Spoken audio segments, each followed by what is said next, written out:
আল্লাহর বান্দা বাপ হয়ে যাবেন ও মুসলমান ঘরের সন্তান। তামাম পৃথিবীর জমিনে নবী আদম আলাইহিস সালাম থেকে আজ অব্দি তথা নবী মুহাম্মদুর রাসূলুল্লাহ সাল্লাল্লাহু আলাইহি ওয়াসাল্লাম পর্যন্ত আল্লাহ পাক রব্বুল আলামিন এই পৃথিবীর জমিনে অনেক নবী এবং রাসূলদেরকে পাঠিয়েছিলেন।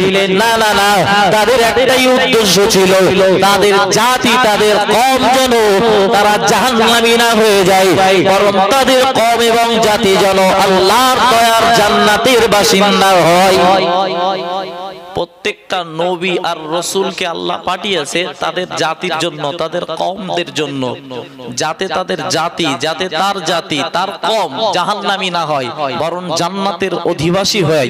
এই চিন্তার জন্য নবীরা এসেছেন, কলেমার দাওয়াত দিয়েছেন, কোরআন সুন্নাহর আলোকে তাদের আলোকিত করেছেন, তাদেরকে ইসলামের বিষয়গুলো দিনের পর দিন বুঝিয়েছেন। কারণ তামাম পৃথিবীতে আল্লাহ একটা ধর্মকেই মনোনীত করেছে, সেটাই হলো ইসলাম। যে ধর্মে নেই রাহাজানি, যে ধর্ম নেই তাকাব্বুরি, যে ধর্মেতে প্রাধান্য দেওয়া হয় না অহংকারের, যে ধর্মেতে প্রাধান্য দেওয়া হয় না অন্যের উপরে অত্যাচার করা, বরং ইসলাম একটা শান্তির ধর্ম। জোরে বলুন। আল্লাহর বান্দা বাপ হয়ে যাবেন ও মুসলমান ঘরের সন্তান, ও আল্লাহর বান্দা। এজন্য মহান আল্লাহ কোরআন শরীফের ভিতরে জানিয়েছেন, মহান আল্লাহ জানিয়েছেন, আল-ইয়াওমা আকমালতু লাকুম দীনাকুম ওয়া আতমামতু আলাইকুম নি'মাতি ওয়া রাদিতু লাকুমুল ইসলাম দীনা। ও দুনিয়াবাসী মনে রাখো, আমি আল্লাহ পাক রব্বুল আলামিন তোমাদেরকে জানিয়ে দিলাম এই তামাম পৃথিবীতে একটা ধর্মকেই মনোনীত করেছে এবং পরিপূর্ণ করেছে, ওটা অন্য কোনো ধর্ম নয়, বরং আমরা যে ধর্মের অনুসারী তথা আমরা যে ইসলাম ধর্মের অনুসারী, ইসলাম ধর্মটাকে আমার আল্লাহ নিজের কাছে পছন্দ করলেন। জোরে বলুন সুবহানাল্লাহ, আরো জোরে বলুন সুবহানাল্লাহ। ও মুসলমান ঘরের সন্তান, ও আল্লাহর বান্দা, তবে মহান আল্লাহ পাক রব্বুল আলামিন কঠিন কিয়ামতের দিন, কঠিন হাসরের দিন, যেদিন কেউ কাউকে সুপারিশ করতে পারবে না তথা কোনো মানুষ কোনো মানুষের কাজে আসবে না, ওই কঠিন দিনেও মহান আল্লাহ পাক রব্বুল আলামিন ইসলাম ধর্মের মানুষদেরকে প্রাধান্য দেবেন। না না, ওই জায়গায় অন্য জাতি ধর্ম নির্বিশেষে কোনো মানুষকেই প্রাধান্য দেওয়া হবে না, কারণ যারা ইসলামের নীতি আদর্শগুলো নিজের জীবনে বাস্তবে রূপান্তরিত করেছে আল্লাহ পাক রব্বুল আলামিন তাদেরকেই প্রাধান্য দেবেন। আর যারা তাদের জীবনটাকে অবজ্ঞা অবহেলায় নষ্ট করেছে তারা ক্ষতিগ্রস্ত হয়ে পড়বে, চাই সে সম্পদই হোক না কেন, চাই সে সময়টাকে অবজ্ঞা অবহেলায় নষ্ট করুক না কেন। ও মুসলমান ঘরের সন্তান, এজন্য আমার বক্তব্য শুরুতে আল্লাহ পাক রব্বুল আলামিনের কোরআনের আয়াত শুনিয়েছি। মহান আল্লাহ জানিয়েছেন, ওয়াইলুল লিকুল্লি হুমাযাতিল লুমাযা। তামাম পৃথিবীতে কিছু মানুষ ক্ষতিগ্রস্ত, তথা তামাম পৃথিবীর মানুষগুলো ক্ষতিগ্রস্তের ভিতর দিয়ে তাদের সামনে আর পিছনে দুর্ভোগ। তবে মহান আল্লাহ পাক রব্বুল আলামিন বললেন, ও আমার বান্দা বান্দি মনে রাখো, যারা অর্থ জমা করে আর জমা করার পরে মনে করে এই অর্থ আমাদেরকে আমরণ বেঁচে রাখবে, আমাদের জীবিত রাখবে, আমাদেরকে চিরকাল চিরকাল আমাদেরকে বাঁচিয়ে রাখবে, নিশ্চিতভাবে তাদেরকে মনে রাখতে হবে। মহান আল্লাহ বললেন, না না না, তাদেরকে আমি আল্লাহ বলে দিলাম তাদের সামনে আর পিছনে দুর্ভোগ। ও মুসলমান ঘরের সন্তান, দৃষ্টান্তমূলক আমরা নিতেই পারি। আল্লাহ পাক রব্বুল আলামিন এই পৃথিবীর জমিনে আল্লাহ পাক রব্বুল আলামিন সাদ্দাতকে অনেক সম্পদ দিয়েছিল, ঠিক বলছি না ভুল বলছি? আল্লাহ সাদ্দাতকে অনেক সম্পত্তি দিয়েছিল, সাদ্দাতের সব সম্পত্তিগুলো ধুলোয় ধূসরিত হয়ে গেছে, সাদ্দাতের টাকা পয়সা কোনো কাজে লাগেনি। আল্লাহর বান্দা বাপ হয়ে যাবেন ও মুসলমান ঘরের সন্তান, আল্লাহ পাক রব্বুল আলামিন এক সময় আজরাইলকে জিজ্ঞাসা করলেন, ও আজরাইল তুমি বলো না, ও আজরাইল তোমার পৃথিবীতে আমি আল্লাহ জান কবজের দায়িত্বটুকু দিয়েছি, তবে জান কবজের মাঝখান নিয়ে তোমার কি কোনোদিন কষ্ট হয়েছে, তোমার কি মনে কোনোদিন ব্যথা সঞ্চার হয়েছে? আজরাইল আল্লাহকে ডেকে বললেন, ও রব্বুল আলামিন আল্লাহ, আমার দুটো জায়গায় অত্যন্ত কষ্ট হয়েছে। আল্লাহ পাক রব্বুল আলামিন আজরাইলকে ডাক মেরে বললেন, ও আজরাইল বলো না, ও আজরাইল বলো না, কোন দুই জায়গায় তোমার জান কবজ করতে কষ্ট হয়েছে? পৃথিবীতে কোন দুই জায়গায় জান কবজ করতে কষ্ট হয়েছে? আজরাইল প্রথম নম্বরে বললেন আল্লাহ, একদিন সমুদ্রের উপর দিয়ে একটা নৌকা চলছিল, আর সেই নৌকার উপরে একজন গর্ভবতী মা সেই নৌকার উপরে অবস্থানরত ছিল। আর নৌকার উপরে গর্ভবতী অবস্থায় আল্লাহ আপনি নির্দেশ দিলেন তথা ডেলিভারি হওয়ার নির্দেশ দিলেন। আল্লাহ ডেলিভারিটা হলো, এরপরেই যখন সন্তান প্রসব হয়ে গেল আপনি ওই জাহাজকে ডুবিয়ে দিলেন। একটা তক্তার উপরে ভাসমান এই মা আর সন্তান, এই অবস্থায় আপনি বললেন মায়ের জানটা আজরাইল কবজ করে নিয়ে এসো। আমি এই দিন বাচ্চার প্রতি তথা এই বাচ্চার জন্য আমার মনটা বড় খারাপ হয়েছিল, কারণ এই সমুদ্রের মাঝখানে কেউ নাই, কেউ নাই। এরপরেও আপনি ওই মা ছাড়া কেউ ছিল না, আপনি ওই মায়ের জানটাকে কবজ করতে বলেছিলেন। আমি আজরাইল আমার মনে বড় কষ্ট হয়েছিল। আল্লাহর বান্দা বাপ হয়ে যাবে। ও মুসলমান ঘরের সন্তান, আল্লাহ পাকের নবী নবী মুহাম্মদুর রাসূলুল্লাহ সাল্লাল্লাহু আলাইহি ওয়াসাল্লাম সাহাবাদেরকে জানিয়েছেন, গো আমার সাহাবারা মনে রাখো, গো আমার সাহাবীরা জেনে রাখো। এরপরে মহান আল্লাহ জিজ্ঞাসা করলেন, ও আজরাইল বলো না, এরপরে তোমার জান কবজ করতে তথা কোন জায়গায় কষ্ট হয়েছিল? আল্লাহ পাক রব্বুল আলামিনের ফেরেশতা আজরাইল 2 নম্বরে বললেন, ও রব্বুল আলামিন আল্লাহ, এই तमाम পৃথিবীতে আল্লাহ একজন মানুষের জানটাকে কবজ করতে আমার কষ্ট হয়েছিল, ওটা অন্য কারণ নয়, বরং ওটা হলো সাদ্দাতের জান কবজ করতে আমার বড় কষ্ট হয়েছিল। আল্লাহ পাক রব্বুল আলামিন জিজ্ঞাসা করলেন, ও আজরাইল কারণটা কি? ওই সময় নবী আল্লাহ পাকের ফেরেশতা আজরাইল আল্লাহকে ডাক মেরে বললেন, রব্বুল আলামিন আল্লাহ কারণটা অন্য কিছু নয়, তিনি তথা সাদ্দাত পৃথিবীর জমিনে সম্পদ জোগাড় করলো, তামাম পৃথিবীতে সম্পদের মালিক হয়ে পড়লো। সম্পদের মালিক হয়ে যাবার পরে তামাম পৃথিবীর জমিনে একটা সুন্দরভাবে জান্নাত তৈরি করলো, তথা আল্লাহর জান্নাত নয়, পৃথিবীর জমিনে জান্নাত তৈরি করলো। না না না, যেদিন জান্নাতে প্রবেশ করবেন আর ওই জান্নাতে প্রবেশের মুহূর্তে আমি আজরাইল আমাকে নির্দেশ দেওয়া হলো, ও আজরাইল যাও, চলে যাও, সাদ্দাতের জানটাকে কবজ করে নিয়ে এসো। অর্থ টাকা পয়সা হয়ে যাবার পরে আপনাকে মানিনি সাদ্দাত, এটা আপন জায়গায়। তবে সাদ্দাত অনেক অর্থ টাকা পয়সা হয়ে যাবার পরে জান্নাত তৈরি করলো পৃথিবীতে। সেই জান্নাতে যেদিন প্রবেশ করবে প্রথম পা রাখবে, আর পা রাখার মুহূর্তে আপনি আমাকে নির্দেশ দিলেন তথা আমি আজরাইল আমাকে নির্দেশ দিলেন সাদ্দাতের জানটাকে কবজ করো। আমি আজরাইল ওদিন কষ্ট পেয়েছিলাম।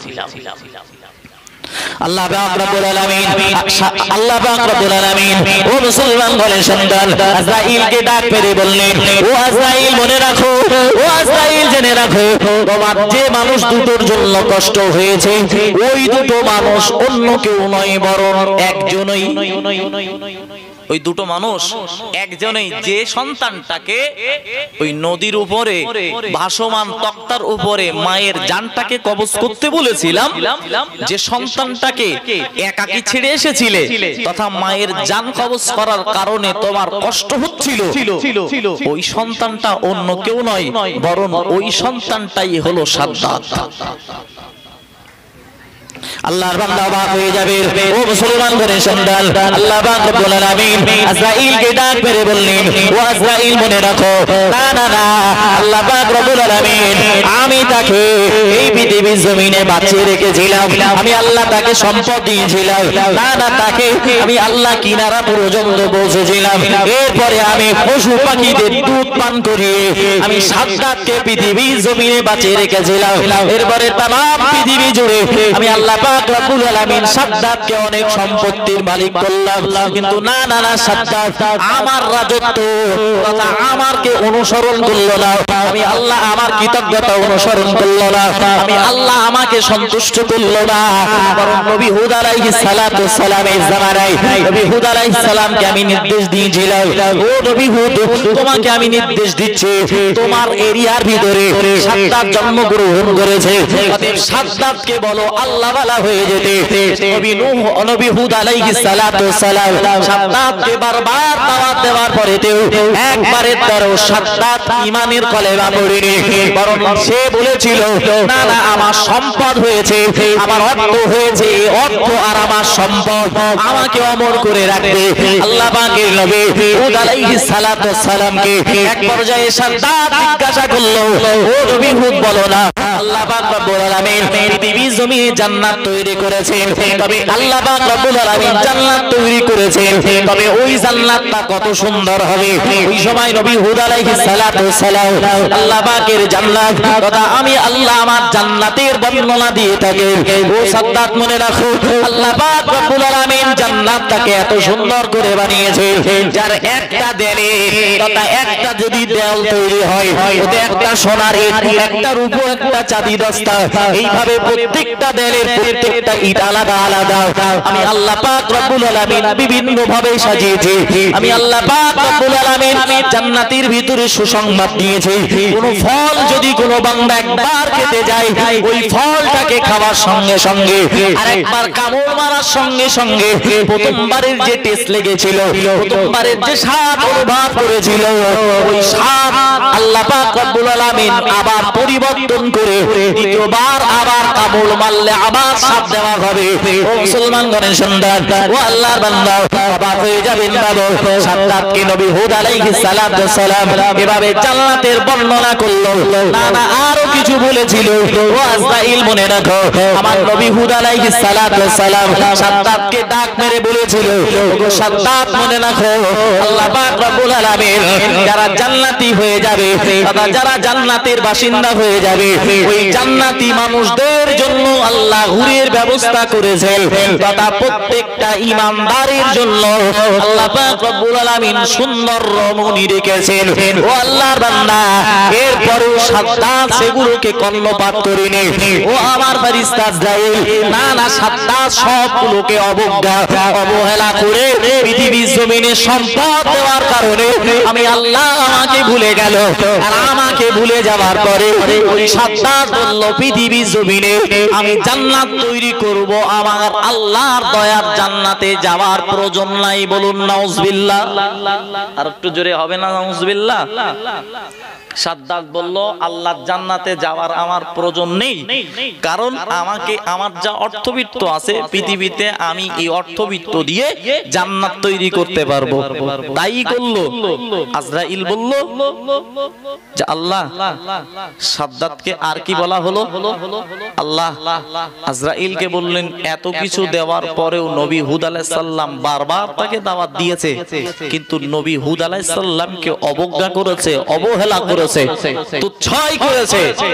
এরপরে আমার কথা মানিনি, এজন্য আমি আল্লাহ পাক রব্বুল আলামিন তার পৃথিবীতে জান্নাত তথা তার তৈরি করা জান্নাতে প্রবেশের আগেই তার জানটাকে কবজ করতে আমি আদেশ দিয়েছি।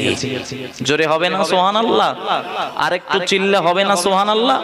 মুসলমান ঘরের সন্তান ও আল্লাহর বান্দা, অতএব সাদ্দাত পৃথিবীতে সম্পদ অন্বেষণ করেছিল, তবে ও সম্পদ কোন প্রকারে কাজে লেগেছে?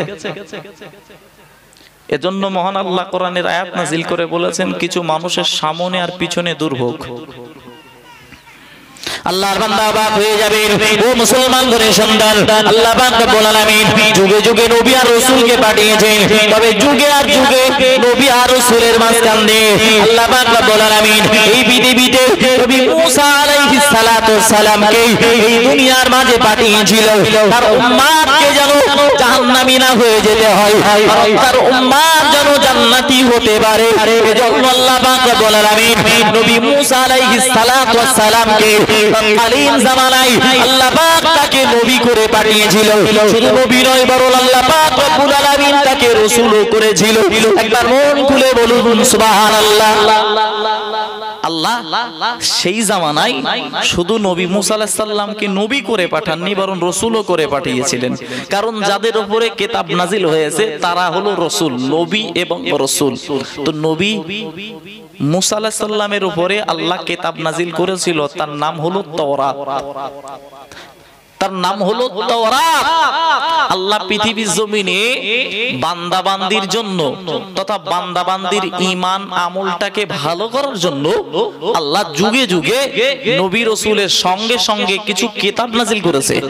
তার ভিতর দিয়ে আল্লাহ নাজিল করেছে তাওরাত, জাবুর, ইনজিল এবং আল্লাহ অবশেষে নবী মুহাম্মদুর রাসূলুল্লাহ সাল্লাল্লাহু আলাইহি ওয়াসাল্লামের উপরে কোরআন নাজিল করেছে। জোরে বলুন।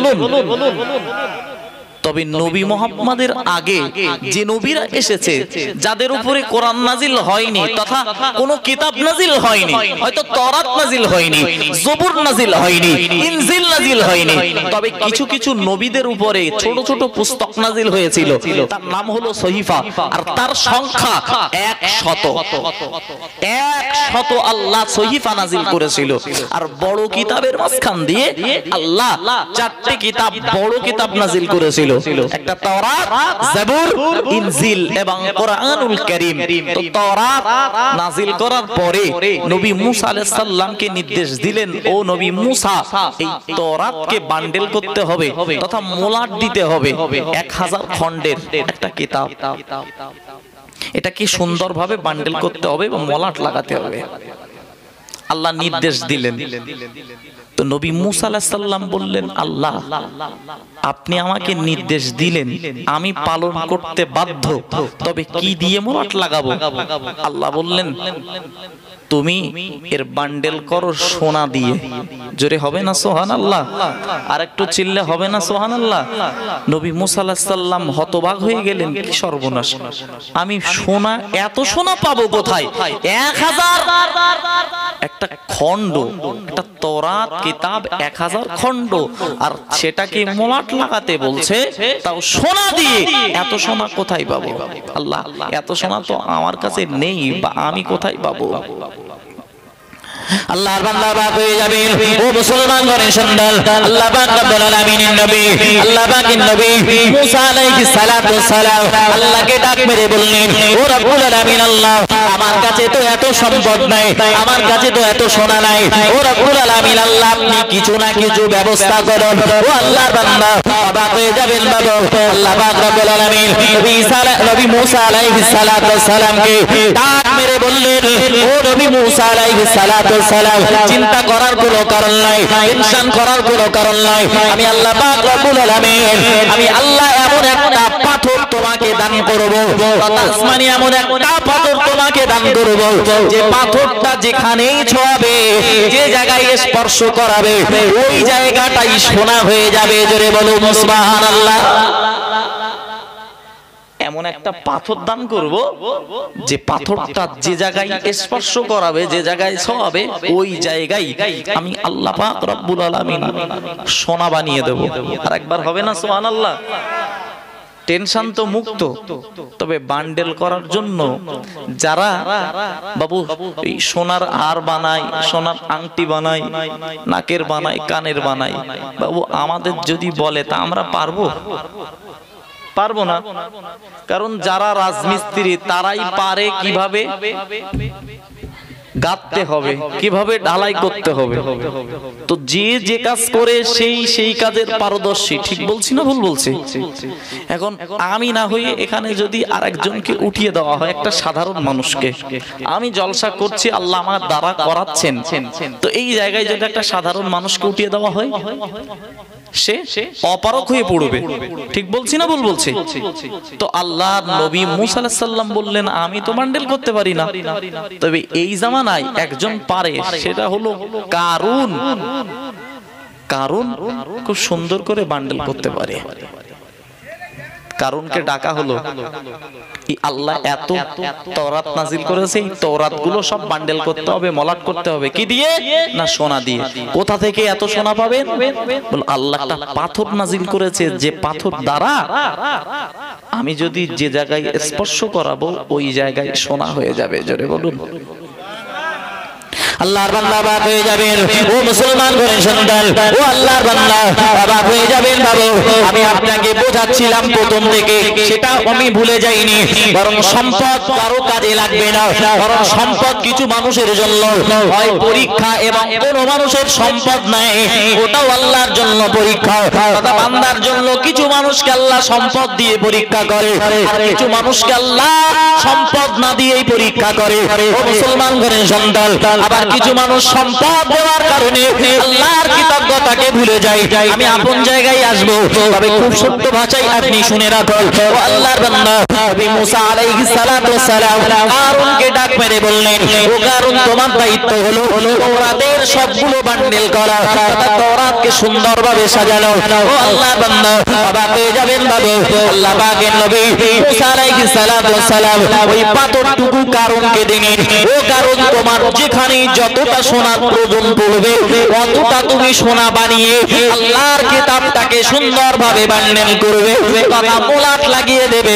ও মুসলমান ঘরের সন্তান, কারণ দায়িত্ব পালন করতে শুরু করলো। এক পর্যায়ে আল্লাহর কিতাবের সবগুলো বান্ডেল শেষ হয়ে গেল, সব কিতাবের মোলাট লাগানো শেষ হয়ে গেল। আল্লাহ পাকের নবী মুসা আলাইহিস সালাতু ওয়াস সালাম এবার কারুনকে ডাক মেরে বলল, ও কারুন, তোমাকে আল্লাহ পাক রব্বুল আলামিন তথা আমাকে আল্লাহ একটা সম্পদ দিয়েছিল, যে সম্পদটা অন্য কিছু নয়, সেটা হলো আল্লাহ একটা সুন্দর পাথর আল্লাহ দিয়েছিল। ওই পাথরটা এবার ফেরত দাও। আল্লাহ পাকের নবী মুসা আলাইহিস সালাতু ওয়াস সালামকে লক্ষ্য করে কারুন বলল, না না না, ওই সম্পদটা তথা ওই পাথরটা আমি হারিয়ে ফেলেছি। না না, আমার কাছে ও পাথরটা নাই, ওই পাথর আমার কাছে নাই। ও মুসলমান ঘরের সন্তান, ও আল্লাহর বান্দা, বারবার আল্লাহ পাকের নবী মুসা আলাইহিস সালাতু ওয়াস সালাম বারবার বললেন, পাথরটা আমাকে দাও, কিন্তু কারণ সর্বদাই বলল, না না না, আমার কাছে ওই পাথরটা নাই, বরং আমি হারিয়ে ফেলেছি। নবী মুসা আলাইহিস সালাম বললেন, দেখো, আমার একটা চড়ে মানুষ মরে গেছে, আমার একটা চড়ে আজরাইলের চোখ অন্ধ হয়েছে। অতএব আমার চড় সম্পর্কে তোমার ধারণা আছে, তোমাকে ভালোভাবে বলছি, কারণ তুমি যে সম্পদটা তথা যে পাথরটা আল্লাহ আসমান থেকে পাঠিয়েছিল, ওই পাথরটাকে আমাকে ফেরত দাও। কারণ মনে মনে করলো, মার যতই খাই না কেন পাথরটা দেওয়া যাবে না। লালসায় পড়ে গেল, পাথরটা দেবেই না, চুরি করে রাখলো পাথরটা। এই পাথর দিয়ে সম্পত্তির মালিক হয়ে গেল, অনেক সম্পত্তির। চুরি করে পাথর, তথা আল্লাহ তো বলেছে যেখানে সওয়াবে ওই জায়গায় সোনা হয়ে যাবে। তাফসীরের ভিতরে এসেছে, কারণ এত পরিমাণ কৃপণ ছিল যে কারুনের হাতে যদি পানি থাকতো, ওই পানির ফোঁটাটুকু জমিনে পড়তে দিত না, এত পরিমাণ কিপটে, এত পরিমাণ কঞ্জুস। তো দেখছে মার খাই খাবো, কিন্তু সম্পদটা হাতছাড়া করা যাবে না। কারণ অল্প দিনের ভিতরে কোটি কোটি কোটি টাকার মালিক হয়ে গেল। কারণ অনেক টাকার যখন মালিক হয়ে গেল, এক পর্যায়ে নবী মুসা আলাইহিস সালাম এসে বলল, আল্লাহ তোমাকে সম্পত্তি দিয়েছে, তবে তুমি কোথা থেকে এত সম্পত্তির মালিক হলে? বলছে, আমি ব্যবসা করেই সম্পত্তির মালিক হয়েছি, তথা আমি সোনার ব্যবসা করি, আমি স্বর্ণকার, তাই সোনার ব্যবসা করতে করতে আমি বড় লোক হয়ে গেছি, আল্লাহ আমাকে অনেক সম্পত্তি দিয়েছে। নবী মুসা আলাইহিস সালাম কিচ্ছু বললেন না। কিছুদিন পার হয়ে গেল, আল্লাহ আদেশ পাঠিয়ে দিল, এবার আমি আদেশ দিলাম, যাদের আল্লাহ অর্থ দিয়েছে, সম্পদ দিয়েছে, ওই সম্পত্তির ভিতর দিয়ে কিছু টাকা যাকাত দিতে হবে, কিছু টাকা যাকাত দিতে হবে। যারা যাকাত দেবে না তাদেরকে ধরপাকড় করা হবে। আল্লাহর বান্দা অবাক হয়ে যাবে। ও মুসলমান ঘরের সন্তান, নবী মুসা আলাইহিস সালাতু ওয়াস সালাম কারুনকে ডাক মেরে বললেন, বলল, তোমাকে যখন আল্লাহ পাক রব্বুল আলামিন অনেক সম্পত্তির মালিক করে ফেললো, ওটা অনেক সম্পত্তির মালিক হয়ে গেলে নিশ্চিতভাবে তোমাকে আল্লাহ পাক রব্বুল আলামিনের হুকুম অনুযায়ী, আল্লাহর ফরমান অনুযায়ী তোমাকে যাকাতটুকু দিতে হবে। ও মুসলমান ঘরের সন্তান, আমাদের সমাজে কষ্ট নেবেন না, দুঃখ নেবেন না, আমাদের সমাজে এমন অনেক বড় লোক রয়েছে যারা অনেক সময় যাকাত দেওয়ার পরিবর্তে ও আল্লাহর বান্দা শুধু তো 100 টাকাকে 200 টাকার শাড়ি কিনে বিতরণ করে দেয়, 120 দিয়ে 220 বিতরণ করে দেয়, তারা মনে করে যাকাত পরিপূর্ণ হয়ে গেছে। ও মুসলমান ঘরের সন্তান, কেউ যদি ওটা দেওয়ার পরে পূর্ণাঙ্গ হিসাব করে যাকাত দেয়, ওটা আপন জায়গায়, তবে আমাদের দিকটাই আছে বাবু, আপনাদের দিকটা না থাকতে পারে। ও মুসলমান ঘরের সন্তান, কিছু হাজী সাহেব হয়তো বা কিছু আল্লাহর কিছু বান্দা যাদের আল্লাহ অর্থ দিয়েছে, সম্পদ দিয়েছে, ওই সম্পত্তির যাকাত দিতে হবে বলে 100 টাকার কিছু লুঙ্গি, 100 টাকার কিছু শাড়ি নিয়ে ওই শাড়িগুলো বিতরণ করে মনে করে আমার সব যাকাত দেওয়া হয়ে গেছে। তারা একবারও হিসাব করে না আমার কত অর্থ আছে, আমার কত সম্পদ আছে। ও মুসলমান ঘরের সন্তান, তবে মহান আল্লাহ জানিয়েছেন, বান্দা আমি আল্লাহ তোমাকে জানিয়ে দিলাম, আমি রব তোমাদেরকে শুনিয়ে দিলাম, তোমাদের অর্থ থাকলে ওই অর্থের উপরে যাকাত দিতে হবে। তাই আল্লাহ পাকের নবী মুসা আলাইহিস সালাতু ওয়াস সালাম কারুনের কাছে চলে গেল। ও কারুন, তোমাকে আল্লাহ অনেক সম্পত্তি দিয়েছে, তোমাকে আল্লাহ অনেক ধন সম্পদ দিয়েছে, তুমি আল্লাহর রাস্তায় কিছু খরচ করো, আল্লাহর রাস্তায় খরচ করো, আল্লাহর জন্য তুমি কিছু যাকাত দাও। ও মুসলমানের সন্তান, অবাক হয়ে যাবেন বাবু, কারণ দেখলো আমার কোটি কোটি টাকা, লক্ষাধিক টাকা, এখন এই লক্ষ লক্ষ টাকা, কোটি কোটি টাকার উপরে যদি যাকাত দেওয়া হয়, নিশ্চিতভাবে আবারও কয়েক লক্ষ লক্ষ টাকার মালিক হোক তথা টাকা যাকাত দিতে হবে। ও মুসলমান ঘরের সন্তান, অথচ তাফসীর কারক লিখেছে এত পরিমাণ কঞ্জুস ছিল তার হাতের পানিটুকু জমিনে পড়তে দিত না। ও আল্লাহর বান্দা, ও মুসলমান ঘরের সন্তান, অবাক হয়ে যাবেন বাবু, নবী মুসা আলাইহিস সালাতু ওয়াস সালাম যখন আল্লাহর জন্য যাকাত দেওয়ার জন্য আদেশ করলেন, ওই সময় দেখলো না না না, আমাকে নবী মুসা আলাইহিস সালাতু ওয়াস সালামের হাত থেকে বাঁচতে হবে, তাই তো যাকাত আমাকে অবশ্যই দিতে হবে। নবী মুসা আলাইহিস সালামের হাত থেকে আমাকে বাঁচতে হবে, নাই তো যাকাত আমাকে দিতে হবে। আর যাকাত দিতে গেলে আমার এই কোটি কোটি লক্ষ লক্ষ টাকার ভিতর দিয়ে লক্ষ লক্ষ টাকা যাকাত হবে, অনেকটা টাকা লস হয়ে যাবে। মুসলমান ঘরের সন্তান, অবাক হয়ে যাবেন বাবু, তাফসীরের ভিতরে এসেছে নবী মুসা আলাইহিস সালাম যাকাত চাওয়ার কারণে কারণ দেখলো যাকাত দেব না, তাই নবী মুসা আলাইহিস সালামের বিরুদ্ধে একটা ষড়যন্ত্র করলো। কি ষড়যন্ত্র? একটা দুশ্চরিত্রার মহিলা, একটা খারাপ মহিলাকে লক্ষ লক্ষ টাকা, বস্তা ভর্তি টাকা দিয়ে বলল, নবী মুসা আলাইহিস সালাম ঈদের দিনে অনেক মানুষের সম্মুখে বক্তব্য রাখবেন, অনেক মানুষের সম্মুখে কোরআন তথা তাওরাতের নির্দেশগুলোকে বর্ণনা করবেন। সেখানে আল্লাহ পাকের নবী মুসা আলাইহিস সালাম জান্নাত জান্নাত জাহান্নামের বর্ণনা করবেন। সেখানে নবী মুসা আলাইহিস সালাম ব্যভিচারের বিরুদ্ধে বলবেন। তবে তুমি তো দুশ্চরিত্রা, তথা তোমাকে আমি সম্পদ দিচ্ছি, এই সম্পদ নেওয়ার পরে যেদিন নবী মুসা আলাইহিস সালাম মানুষের সম্মুখে জিনার বর্ণনা শোনাবে তথা জিনা করার যে শাস্তি শোনাবে, ওই শাস্তি শোনানোর মাঝখানে তুমি দাঁড়িয়ে উঠে বলবে নবী মুসা আলাইহিস সালাম আমার সঙ্গে কুকর্ম করেছে। বলুন নাউজুবিল্লাহ। আর একটু জোরে হবে না নাউজুবিল্লাহ? সম্পত্তি না দেওয়ার ভান, তাও নবী মুসা আলাইহিস সালামের সঙ্গে।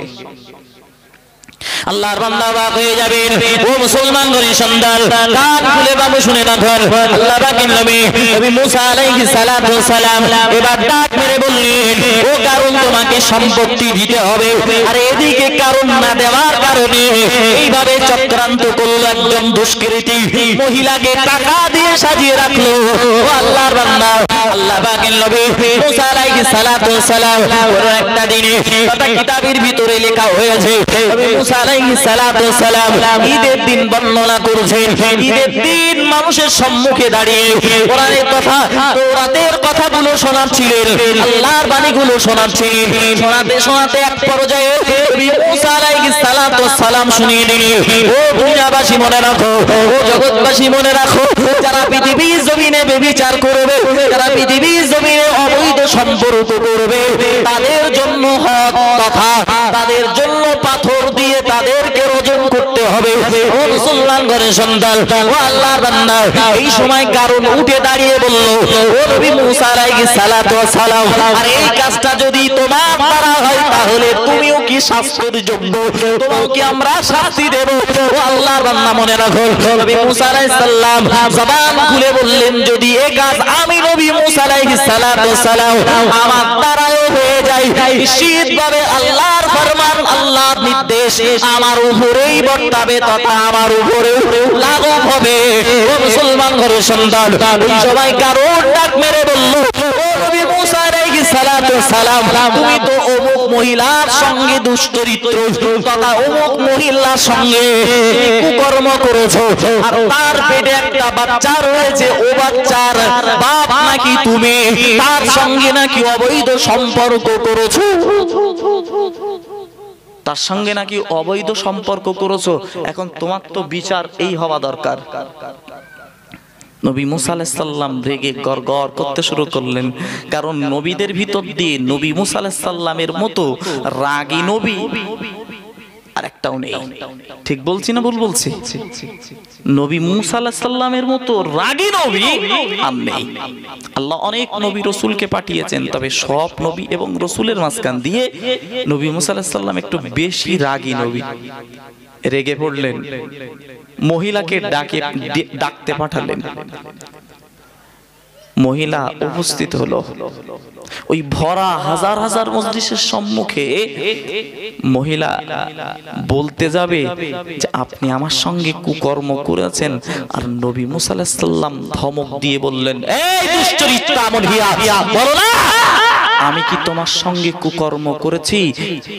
আল্লাহ ওই মহিলার ভিতরে ভীত সন্ত্রস্ত পয়দা করে দিল, ভয় সঞ্চয় করে দিল, সঙ্গে সঙ্গে বলে দিল, কারণ আমাকে টাকা দিয়েছে, অর্থ দিয়েছে আপনার সম্পর্কে মিথ্যা বর্ণনার জন্য। বলুন নাউজুবিল্লাহ। আল্লাহর বান্দা অবাক হয়ে যাবেন, ও মুসলমান ঘরের সন্তান, ও আল্লাহর বান্দা অবাক হয়ে যাবেন বাবু। আল্লাহ পাকের নবী মুসা আলাইহিস সালাতু ওয়াস সালাম আর ধৈর্য রাখতে পারলেন না। আল্লাহ পাকের নবী মুসা আলাইহিস সালাতু ওয়াস সালাম এবার জমিনকে লক্ষ্য করে বললেন, ও জমিন, আল্লাহ তোমাকে সৃজন করেছে, তুমি এই দুশ্চরিত্র তথা যে নবী মুসা আলাইহিস সালাতু ওয়াস সালামকে মিথ্যা অপবাদ দিয়ে ফাঁসাতে পারে, আমি আল্লাহ পাকের নবী হিসাবে তোমাকে আদেশ করছি, খুঁজে এক্ষুনি পাকড়াও করো, এক্ষুনি ধরো পাকড় করো। না না না, এ কারণকে তুমি ছাড় দিও না। ও আল্লাহর বান্দা অবাক হয়ে যাবেন বাবু। এই কথা বলার সঙ্গে সঙ্গে দেখতে পাওয়া গেল আল্লাহর বান্দা কারণ মাটির ভিতরে গ্রেফতার হয়ে গেল, যখন ঘাট পর্যন্ত পৌঁছে গেল। ও আল্লাহর বান্দা, না না, নবী মুসা আলাইহিস সালাতু ওয়াস সালাম থামলেন না, আবার বললেন, মাটি, আল্লাহ তোমাকে সৃজন করেছে, তবে নবীর বিরুদ্ধে যখন মিথ্যা অপবাদ দিয়েছে, আমি তোমাকে আদেশ করছি তুমি কারণকেই মুহূর্তে পাকড়াও করো। আল্লাহর বান্দা আরো গেড়ে গেল, তথা আরো ফুটে গেল। ও মুসলমান ঘরের সন্তান, এক পর্যায়ে কারণ এবার দেখলো, না না না, আমার ছাড় পাওয়ার কোনো রাস্তা নাই, আমার ছাড় পাওয়ার কোনো সুযোগ নাই। ওই সময় কারণ ডাক করে নবী মুসা আলাইহিস সালামকে বলল, ও নবী মুসা, তুমি কি আমার সম্পত্তিগুলো নেবে বলে, তুমি কি আমার সম্পত্তিগুলো নেবে বলে তুমি আমাকে ক্ষতিগ্রস্ত করলে? নাউজুবিল্লাহ বলেন। আমার সম্পত্তিগুলো তোমার লালসা হচ্ছে বা তুমি নেবে বলে আমাকে এভাবে মাটিকে আদেশ করছো, আর মাটি আমাকে গ্রেফতার করছে। অন্য বর্ণনায় এসেছে ওই কারণ ওই সময় বুঝতে পেরে নবী মুসা আলাইহিস সালামের কাছে ক্ষমা ভিক্ষা চায়। আল্লাহ নবী মুসা আলাইহিস সালামকে বলেন, ও নবী মুসা, যদি কারণ একবার যদি আমার কাছে ক্ষমা চাইতো আমি আল্লাহ মাফ করে দিতাম, তবে ও মুসলমান ঘরের সন্তান, কথাটা আপন জায়গায়। আল্লাহ পাক রব্বুল আলামিন এই মানুষটাকে তো কষ্ট দেবেন, তবে আল্লাহ যে রহমান, আল্লাহ যে রহিম, এ দ্বারা প্রমাণিত হয়। বলুন না সুবহানাল্লাহ। যে আল্লাহর দয়া মায়া একজন নবীর বিরুদ্ধে কথা বলছে, আল্লাহ বলছে সেই মানুষটাকেও আমি ক্ষমা করতাম যদি আমার কাছে ক্ষমা চাইতো। মুসলমান ঘরের সন্তান, এ দ্বারা প্রমাণিত হয় আল্লাহর দয়ার কোনো শেষ সীমানা নাই। আর একবার হবে না সুবহানাল্লাহ। তো নবী মুসা আলাইহিস সালাম কারুনকে ডাক মেরে বললেন, কারুন পুঁতে যাও, শেষ হয়ে যাও। কারুন বলল, তোমার আমার সম্পত্তিতে তোমার লালসা হচ্ছে। আরো রেগে গেলেন, আরো রেগে গেলেন। আল্লাহর দরবারে দোয়া করলেন, আল্লাহ কারুনকে যেমন মাটিতে ধসিয়ে দিচ্ছ, কারুনের সঙ্গে সঙ্গে চোখের সম্মুখে কারুনের সমস্ত মাল সম্পত্তিগুলো ধ্বংস করে দাও। জোরে হবে না? কারুনের সম্মুখে, কারুনের সম্মুখে কারুন পুঁতে যাচ্ছে, ওই টাইমেই কারুনের চোখের সামনেই তার লক্ষ লক্ষ কোটি কোটি গুণ, কোটি কোটি অর্থ সম্পদ সবগুলো মাটির নিচে মাটি গ্রাস করে ফেলল। আল্লাহর বান্দা, ও মুসলমান ঘরের সন্তান, আমি আপনাকে কোরআনের আয়াত শুনিয়েছি। কিছু মানুষের সামনে আর পিছনে দৌড়বো, যারা অর্থ জমা করে, যারা সম্পদ জমা করে। ও আল্লাহর বান্দা, সাদ্দাতের আল্লাহ অর্থ দিয়েছিল, সাদ্দাত কোনো কাজে লাগাতে পারেনি, বরং আল্লাহর দরবারে ধরপাকড় হয়েছে। ও মুসলমান ঘরের সন্তান, মিথ্যা মিথ্যা মিথ্যার উপরে অটল অবিচল থেকে কারণ সম্পত্তি অর্জন করলো, তার কোনো সম্পত্তি রাখতে পারলো না, কারণ সেও ক্ষতিগ্রস্ত হলো। আজও পর্যন্ত তাফসীরকাররা লিখেছেন, ঐতিহাসিকগণ লিখেছেন, না না না, আজও পর্যন্ত কারণ মারা যায়নি, কারণ আজও পর্যন্ত কারণ মাটির ভিতরে এখনো প্রবেশ করছে। ও আল্লাহর বান্দা, ও মুসলমান ঘরের সন্তান, এখন কারণ যদি ধ্বংস হয়, সম্পদের লালসায়, আজকে যদি আমার আপনার আল্লাহ সম্পদ দেয়, আর ওই সম্পদের লালসা যদি লালসায় লালসিত হয়ে যদি আল্লাহর ইবাদত ভুলে যায়, রবকে যদি সন্তুষ্ট করতে ভুলে যায়, মাবুদকে যদি সন্তুষ্ট করতে ভুলে যায়, নিশ্চিতভাবে মনে রাখতে হবে আল্লাহ পাক রব্বুল আলামিন আমাদেরকেও ছাড়বে না। ও মুসলমান গণের সন্তান, সামনে রমজান মাস। এখন রমজান মাস আসলে অনেক মানুষ বলে, আমার আজকে অসুবিধা, আমার আজকে অমুক অসুবিধা, অমুক অসুবিধা, তার কারণে রোজাটা রাখতে পারবো না। ও মুসলমান ঘরের সন্তান, একবার কি আপনি ভেবেছেন আল্লাহ পাক রব্বুল আলামিন আমাদের জবান দিয়েছেন, কত সুন্দরভাবে আমরা কথা বলতে পারছি। আল্লাহ আমাদের পা দিয়েছেন, আল্লাহ আমাদের নাসিকা দিয়েছেন, আল্লাহ আমাদের অঙ্গ প্রত্যঙ্গ দিয়েছেন। তবে না না না, আল্লাহ পাক রব্বুল আলামিন এত সুন্দর দেহের গঠনের মানুষ বানিয়েছেন, আল্লাহ এত সুন্দর অবয়ব দিয়ে মানুষকে সৃজন করলেন। তবে একদিনের জন্য আল্লাহ পাক রব্বুল আলামিন অর্থ চাইলেন না, সম্পদ চাইলেন না বান্দার কাছে। ও বান্দা, আমি যখন তোমার নাসিকা দিয়েছে পৃথিবীর জমিনে, তুমি যখন বেঁচে রইলে, তুমি পৃথিবীর জমিনে বেঁচে থাকার মূল কারণে তুমি নিঃশ্বাস প্রশ্বাস নিচ্ছ। ও বান্দা, তোমার কাছে আমি টাকা চাইলাম না, অর্থ চাইলাম না, সম্পদ চাইলাম না। ও বান্দা, হাত দিয়েছি, যে হাত দিয়ে তুমি কর্ম করেছো, ও বান্দা, ওই হাতের জন্য আমি ফলাফল কিছু চাইলাম না। ও বান্দা, আমি তোমার জবান দিয়েছি, জবান দিয়ে তুমি কণ্ঠ ছেড়ে কথা বলতে পারো, মনের ভাব প্রকাশ করতে পারো। বান্দা, তোমার কাছে আমি আল্লাহ কোনোদিন প্রতিদান চাইনি, আমি আল্লাহ কোনোদিন সম্পদ চাইনি, আমি আল্লাহ পাক রব্বুল আলামিন তোমার কাছে কোনোদিন মূল্যায়ন করিনি। তবে বান্দা, আমি তোমার সব কিছু দেওয়ার পরে আমার একটাই দাবি, ও বান্দা, আমি তোমাকে যখন পাঠিয়েছি, বান্দা আমার ইবাদত আর উপাসনা করবে, আর আমার ইবাদত আমার উপাসনা করলে, ও বান্দা, আমি তোমার সম্পর্কে জানিয়ে দেব, আমি তোমাকে ঘোষণা করে দেব, উলাইকা আলা হুদাম মির রাব্বিহিম ওয়া উলাইকা হুমুল মুফলিহুন। ও বান্দা, তোমরা সফল কাম হয়ে গেলে, তুমি সফল কাম হয়ে গেলে, তুমি হেদায়েত প্রাপ্ত হয়ে গেলে। ও মুসলমান ঘরের সন্তান, আর এখন যদি আমাদের ভিতরে ইসলামের নির্দেশনা কোনো না থাকে, নিশ্চিতভাবে মনে রাখতে হবে আমাদের সব কিছু শেষ হয়ে যাবে। কিন্তু না না না, আমরা আল্লাহর দরবারে যেদিন ধরা পড়ে যাব, ওদিন ছাড় পাওয়ার কোনো রাস্তা সুযোগ পাবো না। ওদিন কোনো সুযোগ পাওয়ার রাস্তা থাকবে না, ওদিন কোনো সুপারিশ করার মতো কোনো মানুষও থাকবে না। কারণ ওই দিন কোন সুপারিশকারীও তোমার জন্য কবুল হবে না। ও মুসলমান ঘরের সন্তান, আল্লাহর বান্দা, এখন আমরা যদি পৃথিবীর জমিনে দাম্ভিকতা এখনো করি, নিশ্চিতভাবে মনে রাখতে হবে, আপনাকে আরো যদি দুটো উদাহরণ দিই আপনি আরো বুঝতে পারবেন। আল্লাহ পাক রব্বুল আলামিন এই পৃথিবীতে ইব্রাহিম আলাইহিস সালামকে পাঠিয়েছিল, আর ইব্রাহিম আলাইহিস সালামের জামানায় নবী ইব্রাহিম আলাইহিস সালাম বারবার তৎকালীন জামানার মানুষদেরকে কলেমার দাওয়াত দিয়েছিল, একাত্মবাদের দাওয়াত দিয়েছিল, কিন্তু সেদিন বলো নমরুদ সেদিন টাকার বড়ত্ব দেখিয়ে, রাজত্বের গরম দেখিয়ে নবী ইব্রাহিম আলাইহিস সালামকে আগুনে ফেলেছিল। কিন্তু ওই নমরুদ কি মরতে হয়েছে পৃথিবীতে এমন লাঞ্ছনা ভাবে, তাতে একটা মশার কামড়ে যারা গার্ডম্যান, যারা সর্বদাই পাহারা দেয়, তাদের খড়মের বাড়ি খেতে খেতে পৃথিবীর জমিন থেকে চিরবিদায় নিতে হয়েছে। সম্পত্তি বলো কোনো কাজে লাগেনি, বলো আর লাগবেও না।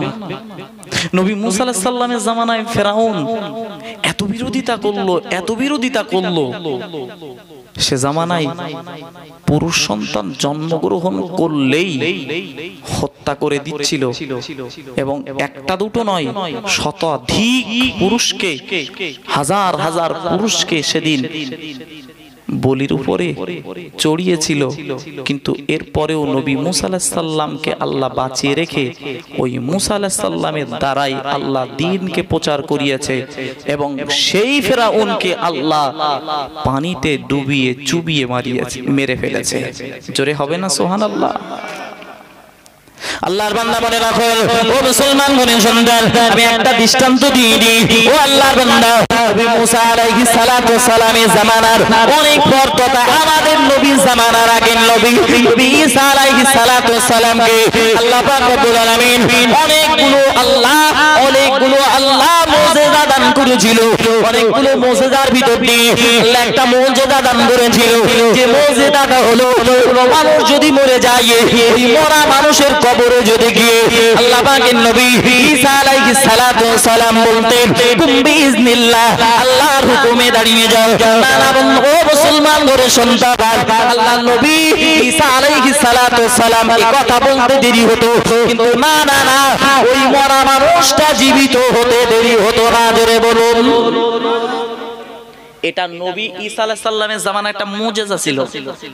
মুসলমান ঘরের সন্তান, নবী ঈসা আলাইহিস সালামের আর দুটো মুজিজা ছিল।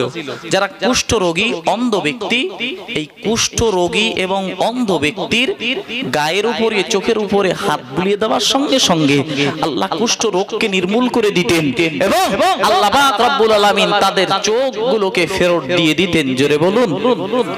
আর একটু চিল্লে হবে না সুবহানাল্লাহ? তবে ঈসা আলাইহিস সালাতু সালামের জামানায় নবী ঈসা আলাইহিস সালাম রাস্তা দিয়ে একদিন হেঁটে চলছেন, চলতে চলতে দেখলেন একটা কবরকে কেন্দ্র করে একজন যুবক বসে রয়েছে এবং কবরকে জড়িয়ে ধরে হাওমাও করে কাঁদছে।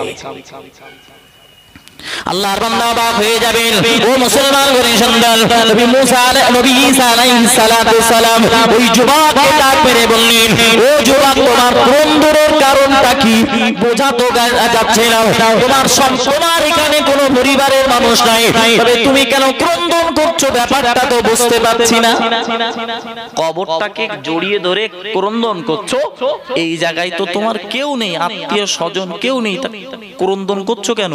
বা এইভাবে এমন ভাবে ক্রন্দন করছো যে তোমার বিশাল কিছু ক্ষতিগ্রস্ত হয়ে গেছে। কি জন্য ক্রন্দন করছো একটুখানি বলো না? ক্রন্দনের কারণ অন্য কিছু নয়, পৃথিবীতে আমি একজন নারীকে চুজ করেছিলাম, একটা নারীকে, যে নারীর কারণে আমি পৃথিবীতে সুন্দর স্বচ্ছলতার জন্য, স্বচ্ছলতার অবস্থায় আমি জীবন যাপন করতাম।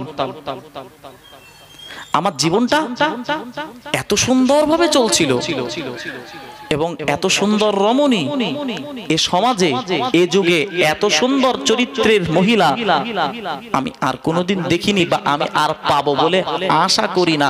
তাই আমার স্ত্রী মারা গেছে, আমার পরিবারের সবাই চলে গেছে এখান থেকে, কিন্তু আমি আমার স্ত্রীর ভালোবাসা ছেড়ে এই কবর থেকে উঠতে পারছি না, কবর থেকে আমি উঠে চলে যেতে পারছি না। আল্লাহর বান্দা অবাক হয়ে যাবেন। ও মুসলমানগণের সন্তান, ও আল্লাহর বান্দা, ও মুসলমানগণের সন্তান, কান খুলে বাবু শুনে রাখুন। নবী ঈসা আলাইহিস সালাম ওই যুবককে ডাক মেরে বললেন, ও যুবক, তোমাকে দুটো শর্ত দেব, ওই শর্ত অনুযায়ী যদি জীবন যাপন করতে পারো নিশ্চিতভাবে আমি আল্লাহ পাকের দরবারে দোয়া করব এবং তোমার স্ত্রীকে বাঁচানোর চেষ্টা করব। ও মুসলমানগণের সন্তান, ও আল্লাহর বান্দা, নবী ঈসা আলাইহিস সালাম যুবককে বলল, না না না, কোনদিন আল্লাহর নারাজি কথা আল্লাহর অসন্তুষ্ট করে পৃথিবীর জমিনে বাঁচা যাবে না, পৃথিবীর জমিনে বিচারণ করা যাবে না। ও মুসলমান ঘরের সন্তান, ও আল্লাহর বান্দা, এবং আল্লাহ পাকের ইবাদত উপাসনা করতে হবে, এই কথাটা নবী আলাইহিস সালাম যুবককে যখন বলল, আর যুবকের কান্না দেখে নবী ঈসা আলাইহিস সালাম এর মনে দয়া হয়ে গেল। আল্লাহ পাকের নবী সাল্লাল্লাহু আলাইহি সাল্লাম তার হাতের লাঠিটা দিয়ে ওই কবরের উপরে আঘাত করে বললেন, বিইজনিল্লাহ, ও কবরবাসী, আল্লাহর হুকুমে দাঁড়িয়ে যাও।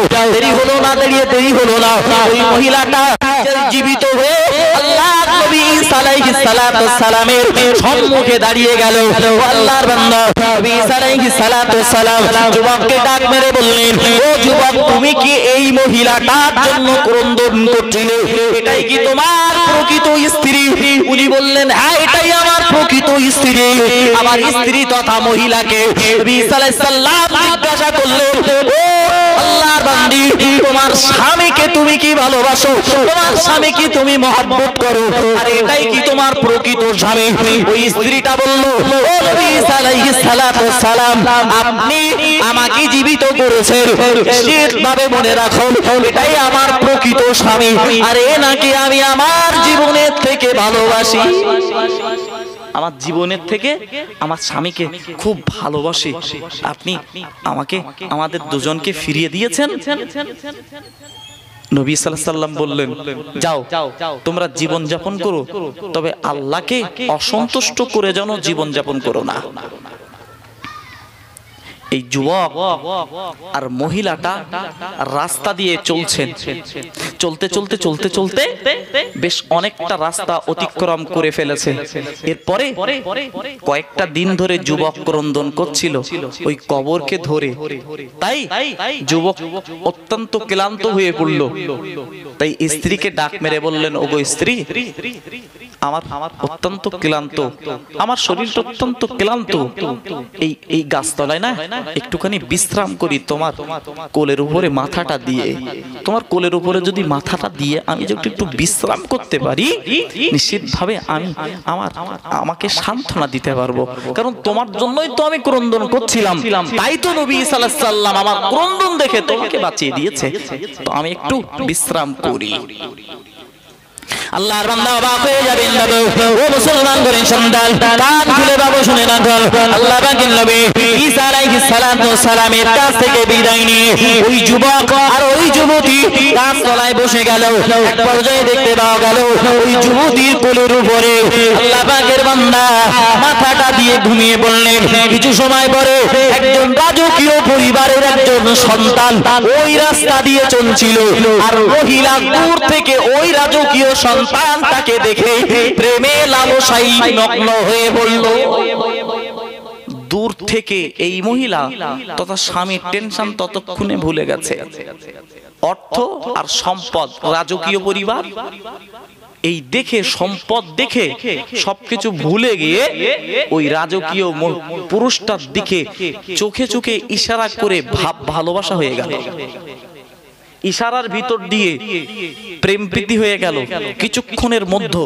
এরপরে স্বামীকে নিজের কোল থেকে লাবিয়ে দিয়ে যুবতী মহিলা উঠে গেলেন রাজকীয় পরিবারের ওই সন্তানের ঘোড়ার উপরে। তা রাজকীয় পরিবারের সন্তানটা ঘোড়ার উপরে চড়ে আসছিল। আল্লাহর বান্দা অবাক হয়ে যাবে, ও মুসলমান ঘরের সন্তান, ও আল্লাহর বান্দা, যুবতী মহিলা যখন ঘোড়ার উপরে বসে গেল, ও আল্লাহর বান্দা অবাক হয়ে যাবেন। ভাবে কান খুলে শুনে রাখুন, আল্লাহ পাকের নবী ঈসা আলাইহিস সালাতু ওয়াস সালামের জামানার ঘটনা। ও আল্লাহর বান্দা, এই যুবকটা কতক্ষণে ঘুমটা ভেঙে গেল। দেখলো না না না, আমার স্ত্রী আমার কাছে নেই, বরং পর পুরুষের সঙ্গে, একদম রাজকীয় পুরুষের সঙ্গে আমার স্ত্রী তার ঘোড়ার উপরে আরোহণ করে বসেছে। ঘোড়ার উপরে আরোহণ করে বসেছে। ও মুসলমান ঘরের সন্তান, আল্লাহর বান্দা, খুব অবাক লাগবে, অবাক হয়ে যাবেন বাবু। আল্লাহ পাকের এই বান্দা এবারে নিজের স্ত্রীকে ডাক মেরে বলল, ও স্ত্রী, নবী ঈসা আলাইহিস সালাম তোমাকে না জীবিত করেছে, তুমি না মারা গিয়েছিলে। আল্লাহ পাক রব্বুল আলামিন তোমাকে যে আবার পৃথিবীতে ফেরত দিয়েছে, আমি যে তোমার ভালোবাসায় এতদিন ধরে ক্রন্দন করেছি, তুমি আমার ভালোবাসাকে বিসর্জন দিয়ে সম্পত্তির লালসায় আর অর্থের লালসা দেখে তুমি যুবকটার সঙ্গে চলে যাচ্ছ। বললেন, তুমি আমার স্বামী নাও, তুমি আমার স্বামী নাও। বলে, তুমি আমার স্বামী নাও মানে? আমি তোমার সঙ্গে বিবাহ বন্ধনে আবদ্ধ হয়েছিলাম। নবী সাল্লাল্লাহু আলাইহি সাল্লাম কবরে আমাকে জিজ্ঞাসা করলো, এটা কি তোমার স্ত্রী? আবার তোমাকে জিজ্ঞাসা করেছিল, এটা কি তোমার স্বামী? তো বলল, তুমি বলেছিলে হ্যাঁ। আমি বললাম হ্যাঁ, কিন্তু এক্ষুনি তুমি যে চড়ে বসলে। আল্লাহর বান্দা অবাক হয়ে যাবে। যুবতী মহিলাটা স্বামীকে লক্ষ্য করে বলল, ও মিথ্যুক, না না না, আমি কোনোদিন তোমার স্ত্রী রূপে ছিলাম না, আমি কোনোদিন তোমার স্ত্রী রূপে ছিলাম না। আল্লাহর বান্দা তথা যুবক আমার স্ত্রীকে ডাক মেরে বলল, ও আমার স্ত্রী, না না, তুমি কেন মিথ্যা কথা বলছো? আল্লাহর দরবারে তো তোমাকে ধরা পড়তে হবে। ওই মহিলা বলল, না না না না, আমার ধরার ভয় নাই, নিশ্চিতভাবে আমার সঙ্গে তোমার কোনো সম্পর্ক ছিল না, কারণ আমি অনেক দূর থেকে, বহুদিন থেকেই এই যুবকের সঙ্গে আমি বিবাহ বন্ধনে আবদ্ধ অবস্থায় রয়েছি। এই যুবকের সঙ্গে আমি অনেক দিন ধরেই বিবাহ বন্ধনে আবদ্ধ রয়েছে। আল্লাহর বান্দা অবাক হয়ে যাবে। ও মুসলমানদের সন্তান, ও আল্লাহর বান্দা, দুইজনের ভিতরে কথোপকথন হচ্ছে, কথা কাটাকাটি হচ্ছে। কথা ওই যুবক রাজকীয় পরিবারের ওই যুবকটা এই যুবকটা লক্ষ্য করে বলল, না না না, ইনি তো আমার স্ত্রী, তোমার স্ত্রী হতে পারে না, তোমার স্ত্রী কোনোদিন হতে পারে না। আমরা বহুদিন আগে ধরেই বিবাহ বন্ধনে আবদ্ধ হয়েছিলাম। আজকে তুমি কিভাবে বলো এটা তোমার স্ত্রী? না না না, এটা তোমার স্ত্রী নয়, বড় এটা আমার স্ত্রী। ও মুসলমান ঘরের সন্তান, এই তর্ক বিতর্ক হতে হতে ইতিমধ্যে আল্লাহ নবী ঈসা আলাইহিস সালাতু ওয়াস সালাম ওই জায়গায় হাজির হয়ে গেলেন। আল্লাহ পাকের নবী ঈসা আলাইহিস সালাতু ওয়াস সালাম বিষয়টাকে সবগুলো দেখলেন, সব কিছুকে শুনলেন এবং যুবককে ডাক মেরে বললেন, ও যুবক, এটা তো তোমার স্ত্রী নয়, ও যুবক, এটা তো তোমার স্ত্রী নয়, বরং প্রকৃত তোমার স্বামী হলো এটাই, কারণ তোমার স্বামী তো তোমার কবরে গিয়ে ক্রন্দন করছিল।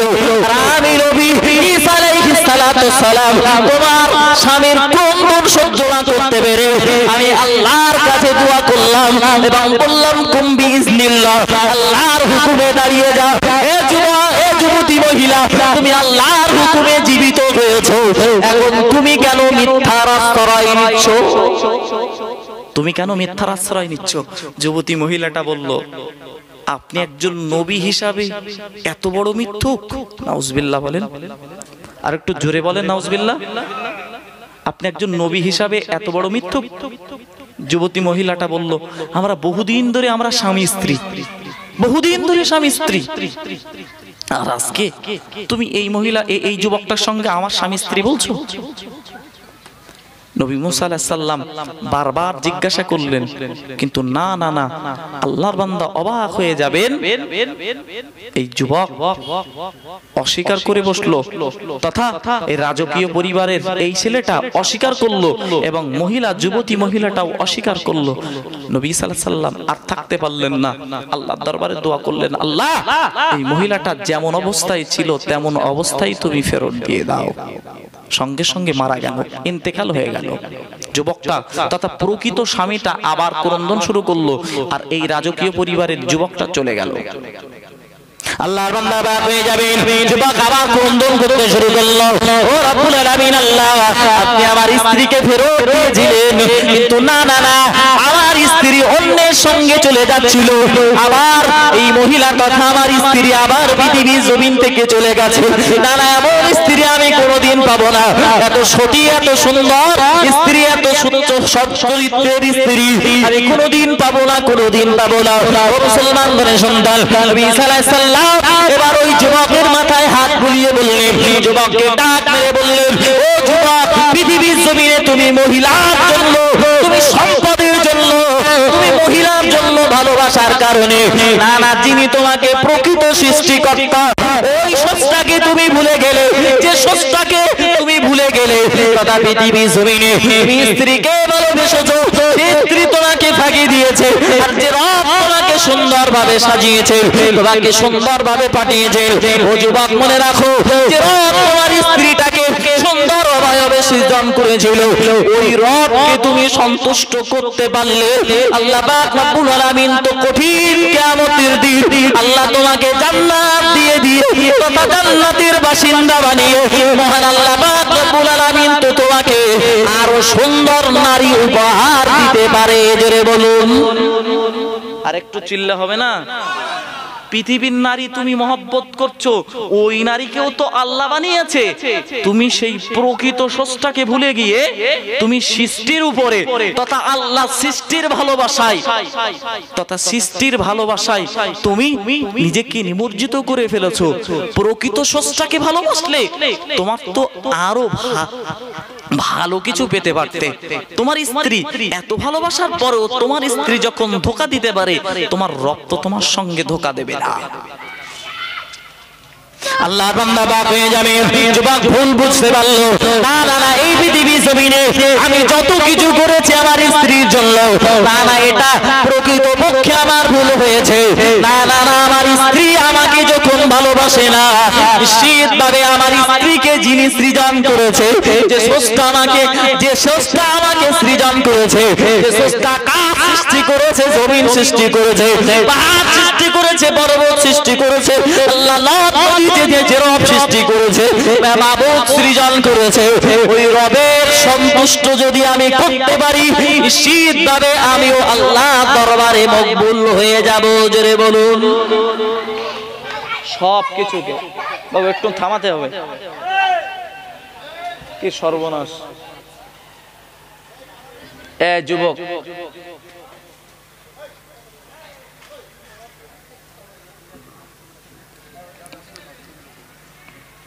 বাবু, কথা বলার সময় যদি ডিস্টার্ব হয় না, কথা বলার অনেকটা ব্যাঘাত ঘটে। আপনাকে যেটা বোঝাবো সেটাও ব্রেন থেকে হয়তো আউট হয়ে যেতে পারে। আমার কমিটি ভাইদেরকে আমি আবেদন করছি, আপনারা একটু বাচ্চাদেরকে সামলান। এত দৌড়াদৌড়ি করছে, আওয়াজ করছে খুব। যাক, আমার দিকে মনোনিবেশ করেন। পৃথিবীর জমিনে যারা আল্লাহর হয়ে যাবে, আল্লাহ তাদের হয়ে যাবে। এই যুবক ভুল বুঝতে পেরে পার্থিব জগতের ভালোবাসার তুলনায় আল্লাহর ভালোবাসাটা প্রকৃত ভালোবাসা বুঝতে পেরে যখন আল্লাহর পথের প্রতীক হয়ে গেল, যুবক বললেন, আমাকে আর কোনোদিন পাওয়া যাবে না। নবী ঈসা আলাইহিস সালাম, আজকে থেকে আমি চলে গেলাম আল্লাহর সন্তুষ্টির জন্য। জোরে বলুন, আর একটু জোরে বলুন সুবহানাল্লাহ। যুবক চলে গেলেন, প্রকৃত ভালোবাসাটা বুঝে গেলেন। তবে মুসলমান ঘরের সন্তান, আমাকেও আপনাকেও প্রকৃত রবকে সন্তুষ্ট করার তথা পার্থিব জগতের ভালোবাসা ছেড়ে দিয়ে আল্লাহর ভালোবাসার পাগল হয়ে যেতে হবে। আর যদি আল্লাহর ভালোবাসার পাগল হয়ে যেতে পারি, নিশ্চিতভাবে আমার আপনার জীবনটা আলোকময় হয়ে যাবে, সুন্দর হয়ে যাবে। আর যদি পার্থিব জগতে আমি আপনি নিশ্চিতভাবে যদি অবজ্ঞা অবহেলায় সময় নষ্ট করি, মনে রাখতে হবে আমারও আপনারও মৃত্যু অনিবার্য। আর মৃত্যুর কষ্টের পরে আল্লাহ আমাদের জাহান্নামে দিতে পারে, জান্নাতে না দিতে পারে, কারণ আল্লাহর ভালোবাসা অর্জন না করার কারণে। তবে মনে রাখতে হবে আমরা মৃত্যুবরণ করব, তবে যারা ঈমানদার নয় তাদের জন্য মৃত্যুর ভয়ঙ্কর তথা মৃত্যুটাও বড় আযাব হয়ে দাঁড়াবে। ও মুসলমান ঘরের সন্তান, তথা মৃত্যুটা এত পরিমাণ কষ্ট, এত যন্ত্রণাদায়ক। আল্লাহ পাকের নবী নূহ আলাইহিস সালাতু ওয়াস সালামের জামানার যদি একটা দৃষ্টান্ত আপনাকে তুলে ধরি, আপনি আরো বুঝতে পারবেন যে পৃথিবীর জমিন থেকে মরাটা কতটা কষ্টের। আর মরে যখন যেতে হবে তখন কারো তো নির্ধারিত সময় নেই। আজকে আছেন, কালকে না থাকতে পারেন, কালকে আছেন, পরশু না থাকতে পারেন, আজকে আমি আছি, কালকে আমি না থাকতে পারি। মুসলমান ঘরের সন্তান নবী নূহ আলাইহিস সালাতু ওয়াস সালাম আল্লাহ পাকের নবী তথা নবী আদম আলাইহিস সালামের পরপরই নবী হলেন নূহ আলাইহিস সালাতু ওয়াস সালাম। নূহ আলাইহিস সালামের অনেকগুলো সন্তান ছিল, এর ভিতর দিয়ে আল্লাহ কেনানকে পথভ্রষ্ট করেছিল। কেনান পথভ্রষ্ট হয়েছিল এবং জাহান্নামী বলেও ঘোষিত। ও আল্লাহর বান্দা, তবে নবী নূহ আলাইহিস সালাতু ওয়াস সালামের আরেকজন সন্তান ছিল, নাম হলো শাম। এই শামকে একদিন ডাক মেরে বলছেন, আমি তোমার আব্বা, আমি নবী, কিন্তু মনে রাখো আমি কঠিন কিয়ামতের দিন যদি আল্লাহর দরবারে আমি দাঁড়িয়ে যাই, তবে মনে করবে না যে আমি নবী বলে তুমি ছাড় পাবে। আমি নবী বলে তুমি যে ছাড় পাবে এই কথা বিশ্বাস করবে না, কারণ কঠিন কিয়ামত অত্যন্ত ভয়ঙ্কর, ভয়াবহ। আরো কিছু নীতি আদর্শ শোনাচ্ছিলেন। আল্লাহর বান্দা হয়ে যাবেন। ও মুসলমানগণের সন্তান, এই কথাটা বলার আগে নবী মুহাম্মদুর রাসূলুল্লাহ সাল্লাল্লাহু আলাইহি ওয়াসাল্লামের কলিজার টুকরা সন্তান ফাতেমার কথা একটু বলে যাই। ও মুসলমানগণের সন্তান, ফাতেমা পৃথিবীর জমিন থেকে বিদায় নিয়ে নিল। ও আল্লাহর বান্দা, ও মুসলমানগণের সন্তান, ফাতেমা যেদিন বিদায় নিয়ে নিল, ও আল্লাহর বান্দা, ফাতেমা বলল, না না না, আমার শরীর পৃথিবীর কোনো মানুষ যেন না দেখে, আমার শরীরটা যেন কোনো মানুষ উপলব্ধি না করে। ও আল্লাহর বান্দা, ও মুসলমানগণের সন্তান, এজন্য ফাতেমার ইন্তেকালের পরে দেখতে পাওয়া গেল তার দুইজন সন্তান হাসান আর হুসাইন, আর তার স্বামী হযরত আলী রাদিয়াল্লাহু তাআলা আনহু এবং আবু যার গিফারি রাতের বেলা দেখতে পাওয়া গেল আল্লাহ পাকের জমিনে খনন করতে শুরু করলেন এবং রাতের বেলায় মাটি দেওয়ার জন্য প্রস্তুতি গ্রহণ করে ফেললেন। ও মুসলমানগণের সন্তান, তবে নবীর বেটি ফাতেমাকে যখন কবরে শোয়াবেন, হঠাৎ করে আবু যার গিফারি ওই কবরের ভিতরে লেবে গেল। লেবে যাওয়ার পরে কবরকে ডাক করে বলল, এ কবর, তোমাকে আল্লাহ সৃজন করেছে, তবে মনে রাখতে হবে আজকে তোমার মাঝে যে মহিলাকে আজকে শোয়াতে যাচ্ছি, না না, সাধারণ কোনো মহিলা নয়, ইনি হলেন জগতের সব থেকে একজন মূল্যবান নারী, একজন মূল্যবান নারী, এমন একজন নারী যে নারী সম্পর্কে নবী মুহাম্মদুর রাসূলুল্লাহ সাল্লাল্লাহু আলাইহি ওয়াসাল্লাম জানিয়েছেন, तमाम পৃথিবীতে নারীদের সর্দার হবে, তথা জান্নাতি যত মহিলা যাবে, আর ওই মহিলাদের ভিতর দিয়ে যে মহিলাটা জান্নাতের সর্দারিনী হবে তিনি অন্য কোনো মহিলা নন, বরং ফাতেমা। নবী বললেন, আমার কলিজার টুকরা সন্তান ফাতেমাই হবে। আবু যার গিফারি ডাক মেরে বললেন, ও কবর, মনে রাখো ওই জান্নাতের সর্দারিনীকে তোমার মাঝখানে শোয়াচ্ছি। ও কবর, তুমি যেন বিয়াদবি করো না। কবর থেকে কোনো আওয়াজ পাওয়া গেল না, কবর থেকে যখন কোনো আওয়াজ পাওয়া গেল না, ও মুসলমান ঘরের সন্তান অবাক হয়ে যাবে। আবু যার গিফারি রাদিয়াল্লাহু তাআলা আনহু আবার ডাক মেরে বললেন, ও কবর, মনে রাখো আল্লাহ পাক রব্বুল আলামিন এই পৃথিবীতে ইসলাম ধর্মটাকে কায়েম করেছে, তবে ইসলাম ধর্মে যাকে সব থেকে বাগ বলে যাকে ঘোষণা করেছে, তথা এই পৃথিবীর জমিনে যারা ইসলাম দুশমনী তথা ইসলামের বিরোধিতা করে, আর ওই ইসলাম বিরোধী মানুষদের যিনি বাগ, তিনি হলেন হযরত আলী রাদিয়াল্লাহু তাআলা আনহু। ওই আলীর স্ত্রীকে এই এই কবরের উপরে শুয়ে দিচ্ছে। না না, খবরদার খবরদার, নবীর বেটির সঙ্গে যেন বিয়াদবি করিস না। আল্লাহর বান্দা অবাক হয়ে যাবেন, একবারের পরেও কবর থেকে কোনো আওয়াজ পাওয়া গেল না। আল্লাহর বান্দা অবাক হয়ে যাবেন। এরপরে আবু যার গেফারি আবার ডাক মেরে বললেন, ওগো কবর শুনে রাখো, আল্লাহ পাক রব্বুল আলামিনের নবী মুহাম্মদুর রাসূলুল্লাহ সাল্লাল্লাহু আলাইহি ওয়াসাল্লাম নবী আমার জানিয়ে নিয়েছেন, तमाम পৃথিবীতে যত যুবক আল্লাহ জান্নাতি করবেন, যত যুবককে আল্লাহ জান্নাতি বানাবেন, ওই জান্নাতি যুবকদের ভিতর দিয়ে আল্লাহ পাক রব্বুল আলামিন দুইজনকে সর্দার করেছেন। আর ওই দুইজন সর্দার হলো একজন হাসান আর একজন হুসাইন রাদিয়াল্লাহু তাআলা আনহু।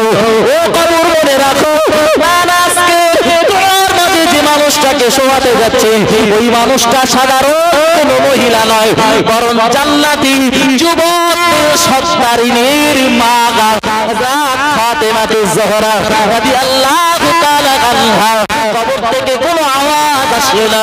ও মুসলমানগণ সন্তান, আল্লাহর বান্দা অবশেষে আবু যার গেফারি ডাক করে বললেন, ও কবর মনে রাখো, তোমার মাঝখানে আজকে যে মহিলাকে শোয়াতে যাচ্ছে, উনি সাধারণ কোনো মহিলা নয়, বরং আল্লাহ পাকের নামে নবী মুহাম্মদুর রাসূলুল্লাহ সাল্লাল্লাহু আলাইহি ওয়াসাল্লাম কলিজার টুকরা সন্তান হযরত ফাতেমার কবর। আল্লাহর কবর থেকে যেন আওয়াজ চলে আসলো, একটা আওয়াজ ঘোষণা শোনা গেল। আবু যার গেফারি বলতে শুরু করল, আবু যারের কারণে হযরত আবু যার গেফারির কানে যেন একটা আওয়াজ ভেসে আসলো, ও আবু যার গেফারি মনে রাখো, আমি নবীর বেটি চিনি না, জান্নাতীকে জানি না, আমি কবর আমার কাছে যে ভালো কাজ নিয়ে আসবে, আমি কবরটাকে ছাড় দিয়ে দেব, আমি কবরটার জন্য ভালো হয়ে যাব, আমি কবরটার জন্য ভালো হয়ে থাকবো। তবে না না, আমি কোনো বংশ চিনি না, আমি কোনো মানুষকে চিনি না, কে জান্নাতের সর্দারিনী, কে জান্নাতি মহিলাদের, কে যুবকদের মা, না না আমি চিনি না। আমি কবর বলে দিলাম, যারা আমলটা ভালো হবে তাকেই আমি চিনি। ও মুসলমান ঘরে সন্তান, আল্লাহর বান্দা মনে রাখতে হবে, কবর যদি এ কথা বলতে পারে, নিশ্চিতভাবে মনে রাখো, ওই কবরে যাওয়ার আগে আমাদের কিছু আমল করতে হবে, কিছু সঞ্চয় করতে হবে। আর যদি না করি, মনে রাখতে হবে, আমাদের ওই খাটিয়ার আমল গাড়িতে উঠবার পরে আমাদের সকলকে কবরস্থানে নিয়ে যাবে। কিন্তু না না, সকলে আমাদের জন্য বলবে, মিনহা খলাকনাকুম ওয়া ফিহা নুঈদুকুম ওয়া মিনহা নুখরিজুকুম তারাতান নুখরা বলে চলে আসবে, কথা মাটি সকলে দিয়ে দেবে, বলবে মিনহা খলাকনাকুম, রব্বুল আলামিন আল্লাহ তোমাকে মাটি থেকে সৃজন করেছিল, তোমাকে মাটিতে রাখা হলো, আর ওই মাটি থেকে আবার কঠিন কিয়ামতের দিন আল্লাহ পাক রব্বুল আলামিন তোমাকে আবার তুলবে। ও মুসলমান ঘরের সন্তান, আমি আপনাদের হাতে ধরে বলে যাই, পায়ে ধরে বলে যাই, কারো বা সন্তান হিসাবে, কারো বা ভাই হিসাবে, আপনার কাছে কেউ আমার মুরব্বী হিসাবে, আমি সকলকে কোনো জোরে নিবেদন করে যাই, সময়টাকে বাবু অবহেলা নষ্ট করবেন না। এই পৃথিবীর চাকচিক্য আর মোহে পড়ে নিজের জীবনটাকে অবহেলা নষ্টই করবেন না। মুসলমান ঘরের সন্তান ও আল্লাহর বান্দা, এবার আসুন আল্লাহ পাকের নবী নূহ আলাইহিস সালাতু ওয়াস সালাম, নবী নূহ আলাইহিস সালাম তার সন্তান শামকে বোঝাচ্ছিলেন। এই জায়গা থেকে আমি এক জায়গায় এসেছিলাম। ও মুসলমান ঘরের সন্তান, নবীর বেটা শামকে ডাক মেরে বললেন, বেটা শাম, আমি নবী বলে তুমি যেন বিশ্বাস করবে না যে আল্লাহ পাক তোমাকে ছাড় দিয়ে দেবে, কারণ কঠিন কিয়ামতের দিন যদি তুমি ধরা পড়ে যাও, না না আমি নবী বলে তুমি নবীর বেটা বলে ছাড় বলো পাওয়ার কোনো রাস্তা নেই। আমি নবী আর তুমি যে আমার বেটা, এই হিসাবে ছাড় পাবে? তুমি বলো ছাড় পাবে না, বরং আমি কিছু তোমাকে উপদেশ দিই, ওই উপদেশ মোতাবেক জীবন রেখাকে অতিবাহিত করো। আমি মারা যাব, আমি ইন্তেকাল করব, তবে আমার ইন্তেকাল করার পরে তুমিও একদিন ইন্তেকাল করবে। কঠিন কিয়ামত শুরু হবে। কঠিন কিয়ামতের দিন মানুষের মাথার কাছে সূর্যের রোশনি খুলে দেওয়া হবে। মানুষের গোনা অনুযায়ী মানুষ ঘামতে শুরু করবে, কেউ বা গাঁট পর্যন্ত, কেউ বা হাঁটু পর্যন্ত, কেউ বা নাভি পর্যন্ত, কেউ বা কাপ পর্যন্ত, কেউ বা কান পর্যন্ত, কেউ বা হাবুডুবু খেতে থাকবে। ও শাম, শুধু এই নয়, বরং মাথার ঘিনুগুলো দিন টকবক টকবক করে ফুটবে, মাটিগুলো তামা হয়ে যাবে। এত কষ্ট, এত ক্লেশ, এই দিন যদি আরশে আজিমের নিচে ছায়া তোমাকে পেতে হয়, তাহলে বেটা শাম, খবরদার আল্লাহকে অসন্তুষ্ট করে পৃথিবীর জমিনে বিচারণ করো না, বরং আল্লাহর সন্তুষ্টি তুমি করো। এবং মনে রাখো শাম, কঠিন কিয়ামতের দিনটা অত্যন্ত ভয়ঙ্কর, কারণ আল্লাহর অনেকগুলো নাম, অনেকগুলো নাম, এই অনেকগুলো নামের ভিতর দিয়ে আল্লাহর একটা নাম কহার, রাগান্বিত, রাগান্বিত। আল্লাহ ওই দিন রাগান্বিত থাকবেন, আল্লাহ এত পরিমাণ রাগান্বিত থাকবেন, আল্লাহ এত পরিমাণ রাগান্বিত থাকবে। ও বেটা শাম, ছাড় পাবে না যদি তুমি আল্লাহ সন্তুষ্ট না করে জীবনটাকে অতিবাহিত না করতে পারো। তবে বেটা শাম, তোমার জীবনটাকে তুমি সুন্দরভাবে কাটাবে, আর মনে রাখবে তোমার ইন্তেকাল হয়ে যাবে।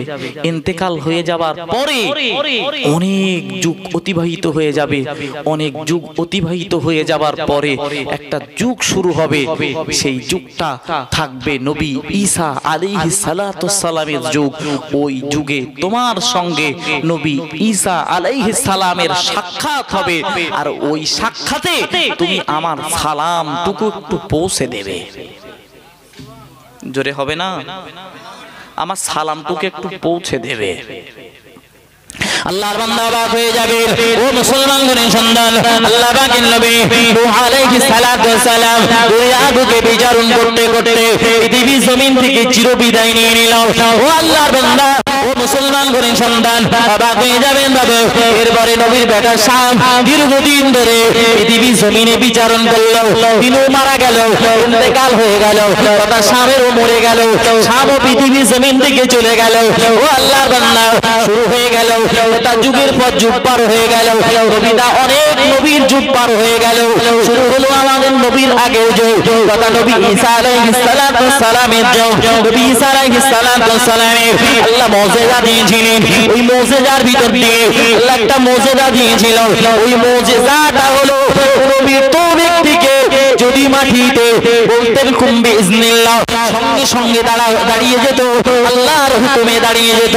ও মুসলমান ঘরের সন্তান, রীতিমতো আল্লাহ নবী ঈসা আলাইহিস সালাতু ওয়াস সালাম রাস্তা দিয়ে হেঁটে চলেছেন।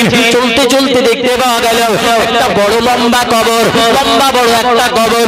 ওই কবরকে দেখে নবী ঈসা আলাইহিস সালাতু ওয়াস সালামের মনে কি যেন উদয় হয়ে গেল, কি যেন উদয় হয়ে গেল। এই লম্বা কবরটা কার হতে পারে? এত বড় কবর কার হতে পারে? ও মুসলমান ঘরের সন্তান, আল্লাহর বান্দা অবাক হয়ে যাবেন বাবু। আল্লাহ পাকের নবী নবী ঈসা আলাইহিস সালাতু ওয়াস সালাম ওই কবরকে ডাক মেরে বললেন, কুম বিইজনিল্লাহ, আল্লাহর হুকুমে দাঁড়িয়ে যাও, আল্লাহর হুকুমে দাঁড়িয়ে যাও। না বাবু মুসলমান ঘরের সন্তান, এক বিন্দু দেরি হলো না। আল্লাহর বান্দা তথা নবী নূহ আলাইহিস সালাতু ওয়াস সালামের সন্তান স্বামী ওই কবরে ঘুমাচ্ছিলেন। নবীর বেটা শাম কবর থেকে উঠে দাঁড়িয়ে বললেন, জোরে বলুন সুবহানাল্লাহ। নবী বলেছিল অনেক যুগ পরে তোমার সঙ্গে একজনের দেখা হবে, তিনি হলেন ঈসা আলাইহিস সালাম, তাকে সালামটুকু পৌঁছে দিও। ইনি জাগ্রত হওয়ার পরপরই সালাম দিলেন ঈসা আলাইহিস সালামকে, এবং বাপের তরফ থেকে আরেকটা সালাম দিলেন। দেওয়ার পরে ঈসা আলাইহিস সালাম বললেন, তোমার পরিচয়? তুমি আমাকে সালাম দিচ্ছ এবং তোমার পিতা থেকে আমাকে সালাম দিচ্ছ, তোমার পিতার পরিচয়? বলল, আমার পিতা অন্য কেউ নয়, বরং আমার পিতা হলো নবী নূহ আলাইহিস সালাতু ওয়াস সালাম। জোরে বলুন না সুবহানাল্লাহ। নবী নূহ আলাইহিস সালামের সন্তান তুমি। অনেক দিন পার হয়ে গেছে, তবে তোমার কাছে দুটো জিনিস জিজ্ঞাসা করবে, তুমি বাবা বলবে? শামকে জিজ্ঞাসা করছে নবী সাল্লাল্লাহু আলাইহি সাল্লাম, দুটো জিনিস জিজ্ঞাসা করবে, বলবে বাবা? বললো, হ্যাঁ বাবা, হ্যাঁ বলবো আমি। এক নম্বর, আল্লাহ পাক রব্বুল আলামিন এই পৃথিবীতে নবী আর রাসূলদেরকে পাঠিয়েছেন, তবে নবী ইব্রাহিম আলাইহিস সালামের জামানার পর থেকে আল্লাহ পাক রব্বুল আলামিন দাড়ি পাকানোর ব্যবস্থা করেছেন, চুল পাকার ব্যবস্থা হয়েছে। তার আগে কোন নবী চুল দাড়ি পাকতো না, সাদা হতো না। ও বেটা শাম, তোমার এই চুল দাড়িগুলো ধবধবে সাদা কেন? তুমি তো নবী ইব্রাহিম আলাইহিস সালামের জামানার অনেক আগের যুগের মানুষ, অনেক আগের যুগের মানুষ। তোমার এই দাড়ি গুলো পাকা, তোমার গায়ের লোমগুলো পাকা, সাদা ধবধবে কেন? আল্লাহর বান্দা বাদ হয়ে যাবেন। ও মুসলমানগণের সন্তান, শাম লক্ষ্য করে বলল, ও নবী ঈসা আলাইহিস সালাম, এক তারিখে আমার আব্বা জান আমাকে ডাক করে বলল, বেটা শাম মনে রাখো, একদিন কঠিন কিয়ামত হয়ে যাবে। আল্লাহ পাক রব্বুল আলামিন এই পৃথিবীর জমিনে অসংখ্য ফেরেশতা দিয়ে আল্লাহ এই পৃথিবীর সব কাজটাকে আঞ্জাম দিয়ে থাকে। আল্লাহ অনেক ফেরেশতা দিয়ে আল্লাহ পাক রব্বুল আলামিন तमाम পৃথিবীর কাজগুলোর আঞ্জাম দিয়ে থাকেন। আল্লাহ পাক রব্বুল আলামিন এই तमाम পৃথিবীতে পানি বর্ষণের জন্য আল্লাহ একটা ফেরেশতা নির্ধারণ করে রেখেছে, তার নাম হলো মিকাইল আলাইহিস সালাম। আল্লাহ পাক রব্বুল আলামিন এই পৃথিবীর জমিনে আল্লাহ ওহী নাযিল করার জন্য একটা ফেরেশতাকে নাযিল করে রেখেছেন, তথা নির্ধারিত করে রেখেছেন। ওই নবীটা ওই ফেরেশতাটা অন্য কোনো ফেরেশতা নয়, উনি হলেন জিবরাইল আলাইহিস সালাম। ও আল্লাহর নবী ঈসা আলাইহিস সালাম তাআলা এই পৃথিবীর জমিনে আল্লাহ পাক রব্বুল আলামিন মানুষের জান কবজ করার জন্য একটা ফেরেশতা নির্ধারণ করে রেখেছে, তিনি হলেন আজরাইল আলাইহিস সালাম। ও নবী ঈসা আলাইহিস সালাম আমার আব্বা জান বলছিলেন যে আমার যেদিন কিয়ামত শুরু হবে, যেদিন কিয়ামত শুরু হবে ওই দিন ইসরাফিল আলাইহিস সালাম আল্লাহ পাক রব্বুল আলামিন বলবে, তুমি বাঁশিতে ফুৎকার দাও, तमाम পৃথিবী লস্কর হয়ে যাবে, तमाम পৃথিবী ধুলোয় ধূসরিত হয়ে যাবে। ওই দিন শুরু হবে কোরআনের ভাষায় আল কারিয়াতু মাল কারিয়া ওয়া মা আদরাকা মাল কারিয়া। ও মুসলমানের সন্তান, ও আল্লাহর বান্দা, ওই দিন শুরু হবে মহাপ্রলয়, ওই দিন শুরু হবে মহাপ্রলয়। আল্লাহ পাকের বান্দা, ও মুসলমানের সন্তান, অবাক হয়ে যাবেন বাবু। আল্লাহ পাকের নবী ঈসা আলাইহিস সালামকে ডাক মেরে এই নবীর বেটা শাম বলছিলেন, আল্লাহ পাক রব্বুল আলামিন আল্লাহ পাকের নবী আমার সঙ্গে বলছিল, তথা আমার আব্বা জান বলছিল, না যেদিন কঠিন কিয়ামত শুরু হয়ে যাবে ওই দিন আল্লাহর মালায়েকা ফেরেশতা ইসরাফিল বাঁশিতে ফুৎকার দিয়ে দেবে, কঠিন কিয়ামত শুরু হয়ে যাবে, तमाम পৃথিবী ধুলোয় ধূসরিত হয়ে যাবে। না ওই দিন কেউ কারো সুপারিশ করবে না, মাথার কাছে সূর্যগুলো চলে আসবে, মাথার ঘিরুগুলো বক বক করে ফুটতে থাকবে, মানুষ এত পরিমাণ ঘামতে থাকবে, কেউ বা হাঁটু পর্যন্ত, কেউ বা নাভি পর্যন্ত, কেউ বা কাঁধ পর্যন্ত, কেউ বা হাবুডুবু খেতে থাকবে। ও নবী ঈসা আলাইহিস সালাম আমার আব্বা জান আমাকে শোনাচ্ছিল, ও বেটা শাম, কঠিন কিয়ামতের দিন এত ভয়ঙ্কর হবে, ওই দিন আমার আল্লাহ রাগান্বিত থাকবে, আমার রব রাগান্বিত থাকবে।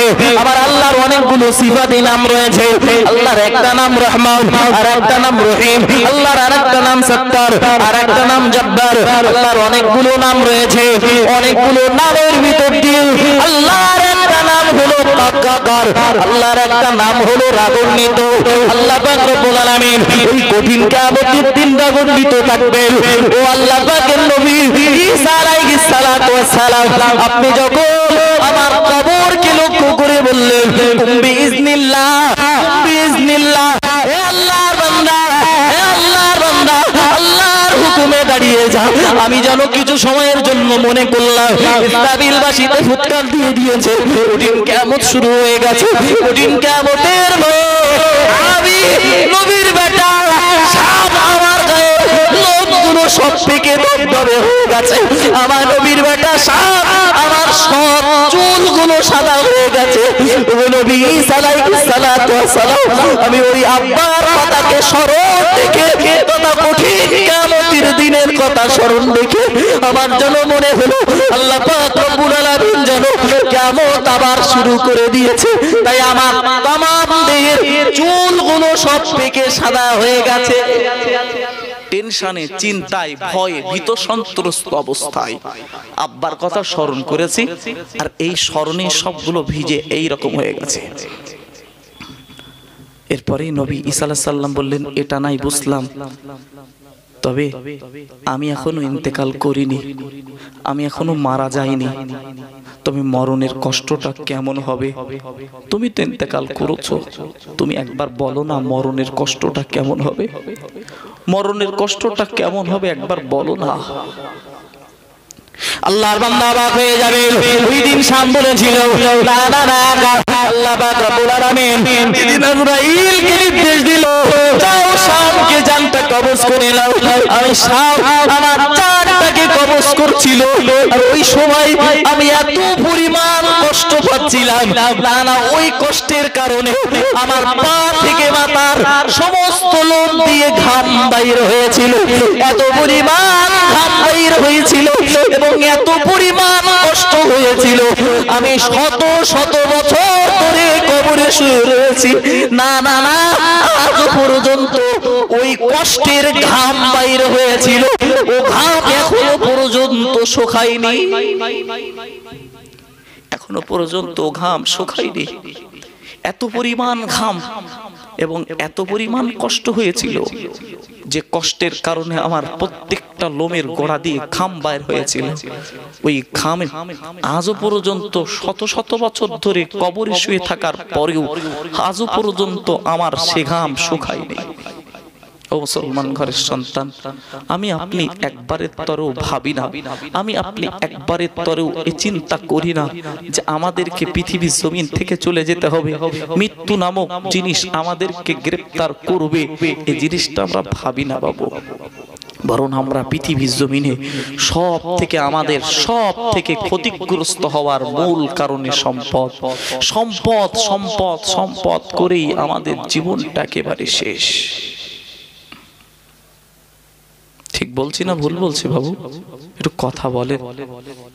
মুসলমান ঘরের সন্তান, আমরা সম্পদ সম্পদ সম্পদ করতে করতে করতে করতে এমনকি আমাদের পাক কবর পর্যন্ত পৌঁছে যাচ্ছে, মৃত্যু মুখে পতিত হচ্ছি, এরপরেও আমরা সম্পদের লালসা ছাড়তে পারছি না।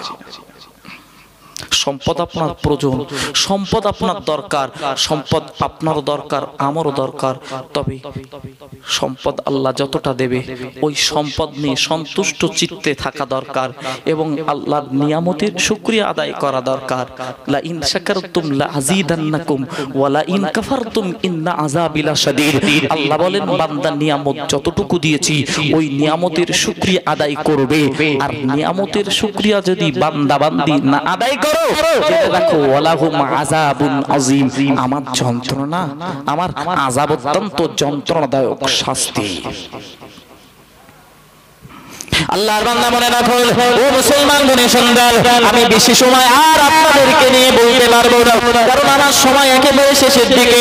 ও আল্লাহর বান্দা, তবে শেষ পিরিয়ডে তথা আমার শেষ সময়ের দিকে আপনাকে আর দুটো কথা বুঝিয়ে নিই। পৃথিবী জমিন থেকে আমি আপনি বিদায় নেব, তবে মুসলমান গণের সন্তান কষ্টটা কেমন হবে?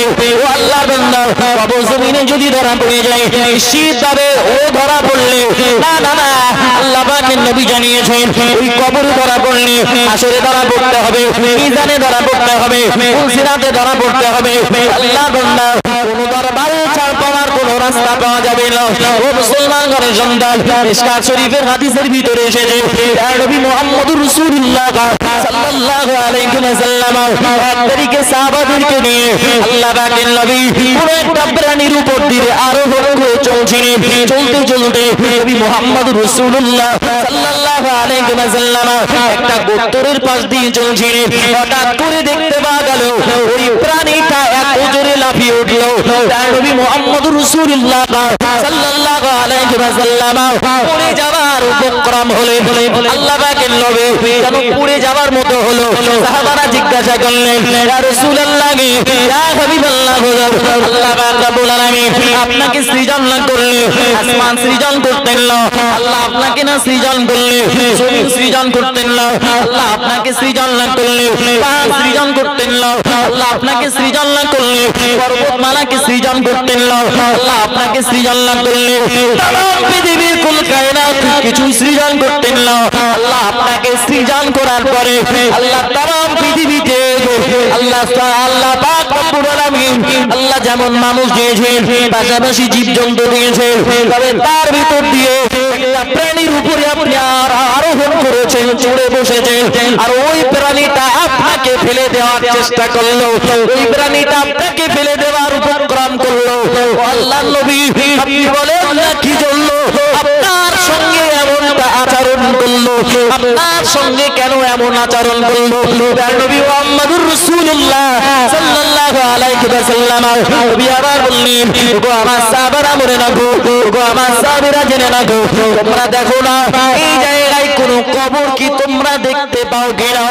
তোমাদের কি জানা আছে এই জায়গায় কোনো কবর আছে কিনা?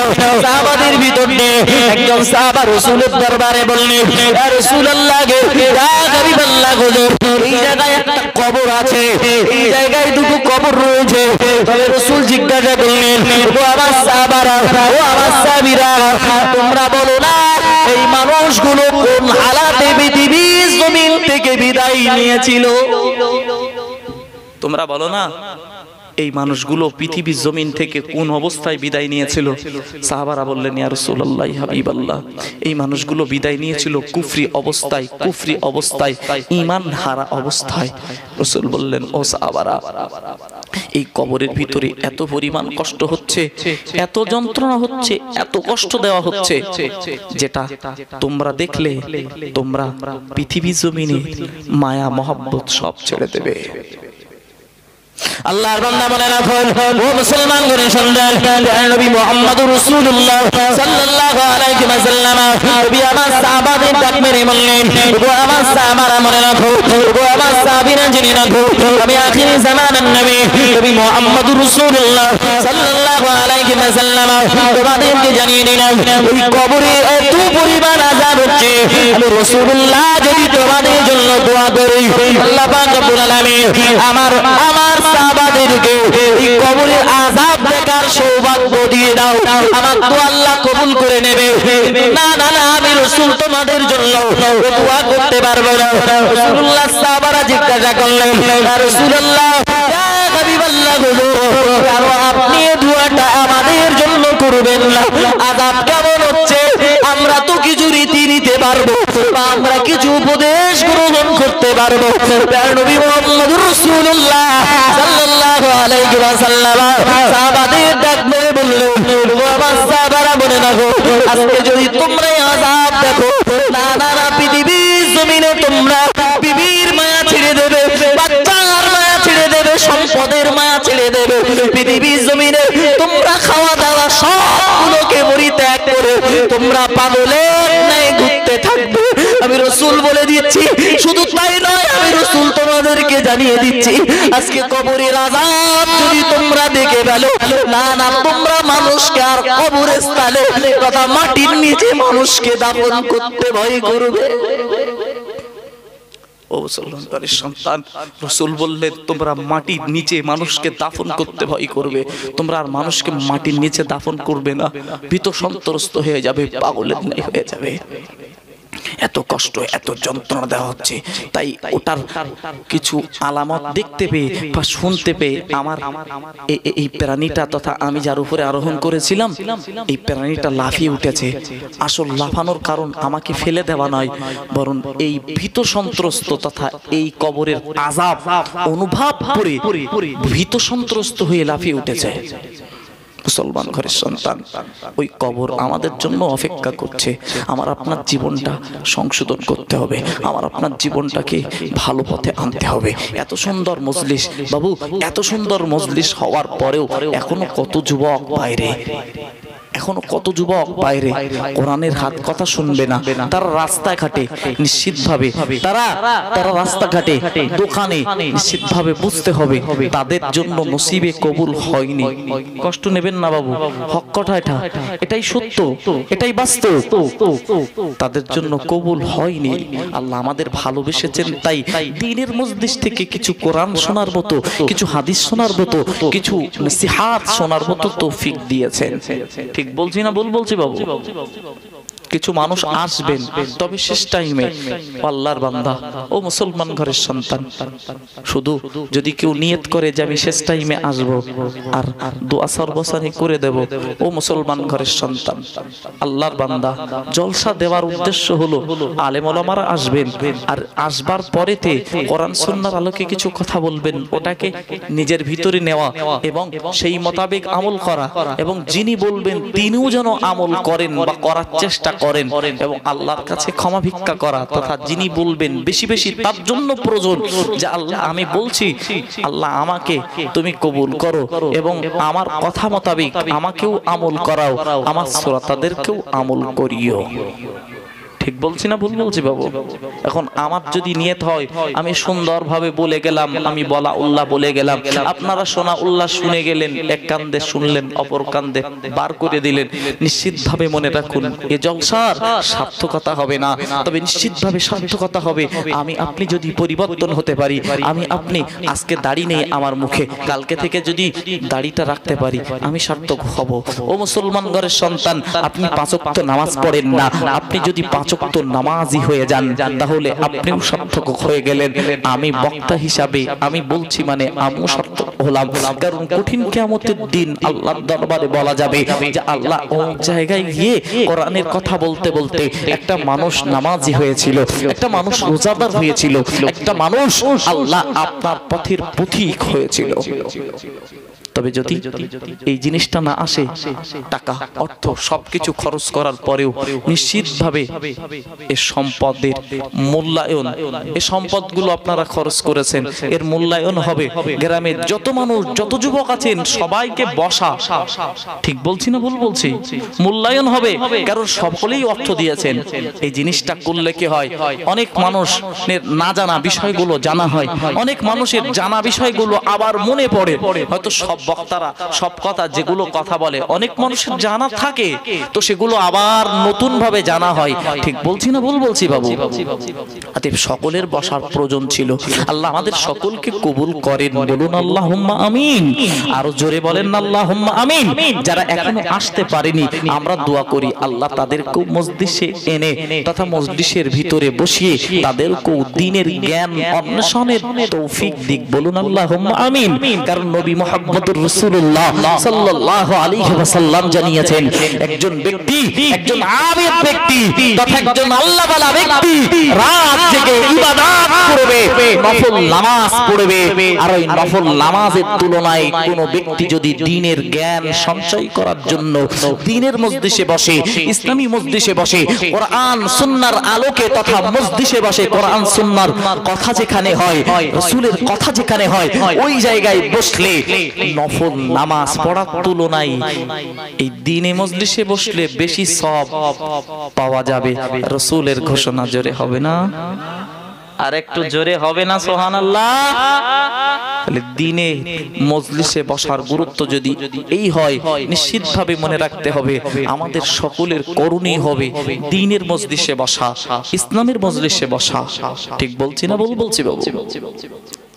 আল্লাহর বান্দা বলে না কর, ও মুসলমান ঘরের সন্তান, ও আল্লাহর বান্দা, কারণ পৃথিবী জমিনে ও আল্লাহর বান্দা নবী মুহাম্মদুর রাসূলুল্লাহ সাল্লাল্লাহু আলাইহি ওয়াসাল্লাম, নবী মুহাম্মদুর রাসূলুল্লাহ সাল্লাল্লাহু আলাইহি ওয়াসাল্লামকে যখন আল্লাহ ওহী নাযিল করেছিল, যেদিন আল্লাহ ইসলাম ধর্মকে প্রচার প্রসারের দায়িত্ব দিয়েছিল, তথা যেদিন নবুয়ত দিয়েছিল, ওই দিন তো মহান আল্লাহ নবী মুহাম্মদকে আদেশ দিয়েছিল, ও আমার নবী মুহাম্মদুর রাসূলুল্লাহ সাল্লাল্লাহু আলাইহি ওয়াসাল্লাম, তুমি আজকে পড়ো কি করো, পড়ো বিসমি রাব্বিকাল্লাযী খালাক, তথা তোমার প্রভুর নামে, তথা আল্লাহ প্রথম পড়তে বললেন, তথা না পড়লে তো জানা যাবে না।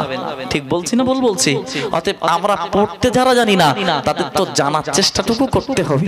ঠিক বলছি না ভুল বলছি? মুসলমান ঘরের সন্তান, এজন্য আমাদেরকে বসতে হবে। নবিয়ানা মজলিসে বসলে কোরআন সুন্নাহর কিছু আলোচনা শোনা যাবে। আমি এই যে 1.5 ঘন্টা প্রায় 1 ঘন্টা 45 মিনিট আপনার মাঝে বলেছি, আমি 1 মিনিটের জন্য অবজ্ঞা সময় নষ্ট করিনি। হয়তো কিছু নীতিমূলক ঘটনা বলেছি যার কারণে হয়তো আমাদের জীবন পরিবর্তন হতে পারে। ঠিক বলছি না ভুল বলছি বাবু?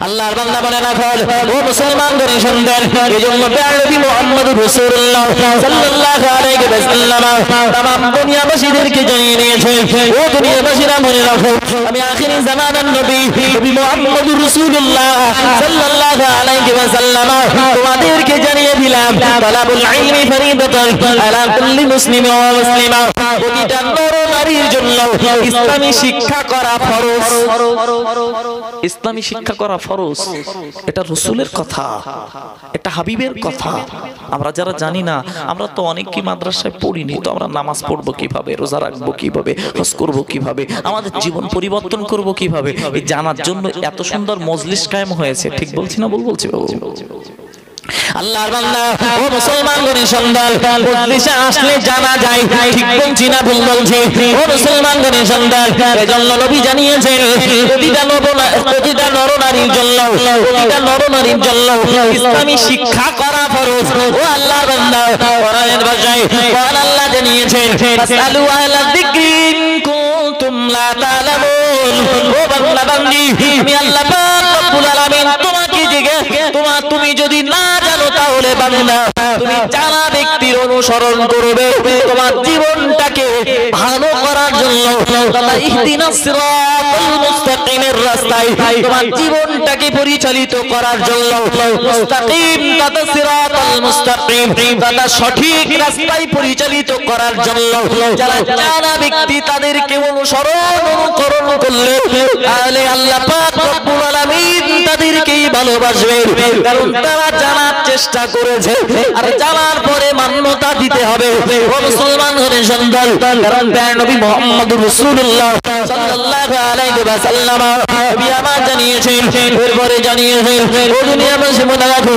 আমি আখিরি জামানার নবী মুহাম্মদুর রাসূলুল্লাহ সাল্লাল্লাহু আলাইহি ওয়াসাল্লাম তোমাদেরকে জানিয়ে দিলাম তোমাদেরকে শুনিয়ে দিলাম ও জগৎবাসী তোমাদের সকলের জন্য দ্বীনি শিক্ষা করা যখন ফরজ তখন দ্বীনি শিক্ষা করার জন্য তোমাদেরকে প্রয়োজন যারা জানা ব্যক্তি এবং যারা আল্লাহ ওয়ালা ব্যক্তি কোরআনের ভাষায় মহান আল্লাহ বললেন আতিউল্লাহ তোমরা আল্লাহকে অনুসরণ করো আর রাসূল তোমরা রাসূলকে অনুকরণ করো উলিল আমরি মিনকুম তাআলা নবী মুহাম্মদুর রাসূলুল্লাহ সাল্লাল্লাহু আলাইহি ওয়াসাল্লাম আয়াত শুনিয়েছেন যারা দ্বীনের বিষয়ে কাটি যোগ্য আলেমে দ্বীন আল্লাহ ওয়ালা ব্যক্তি তাদের অনুসরণ আর অনুকরণ করতে হবে আর অনুকরণ করলে তবেই তো তোমার আমার জীবন সংশোধনের তথা আমার আপনার জীবন ভালো পথের পথিক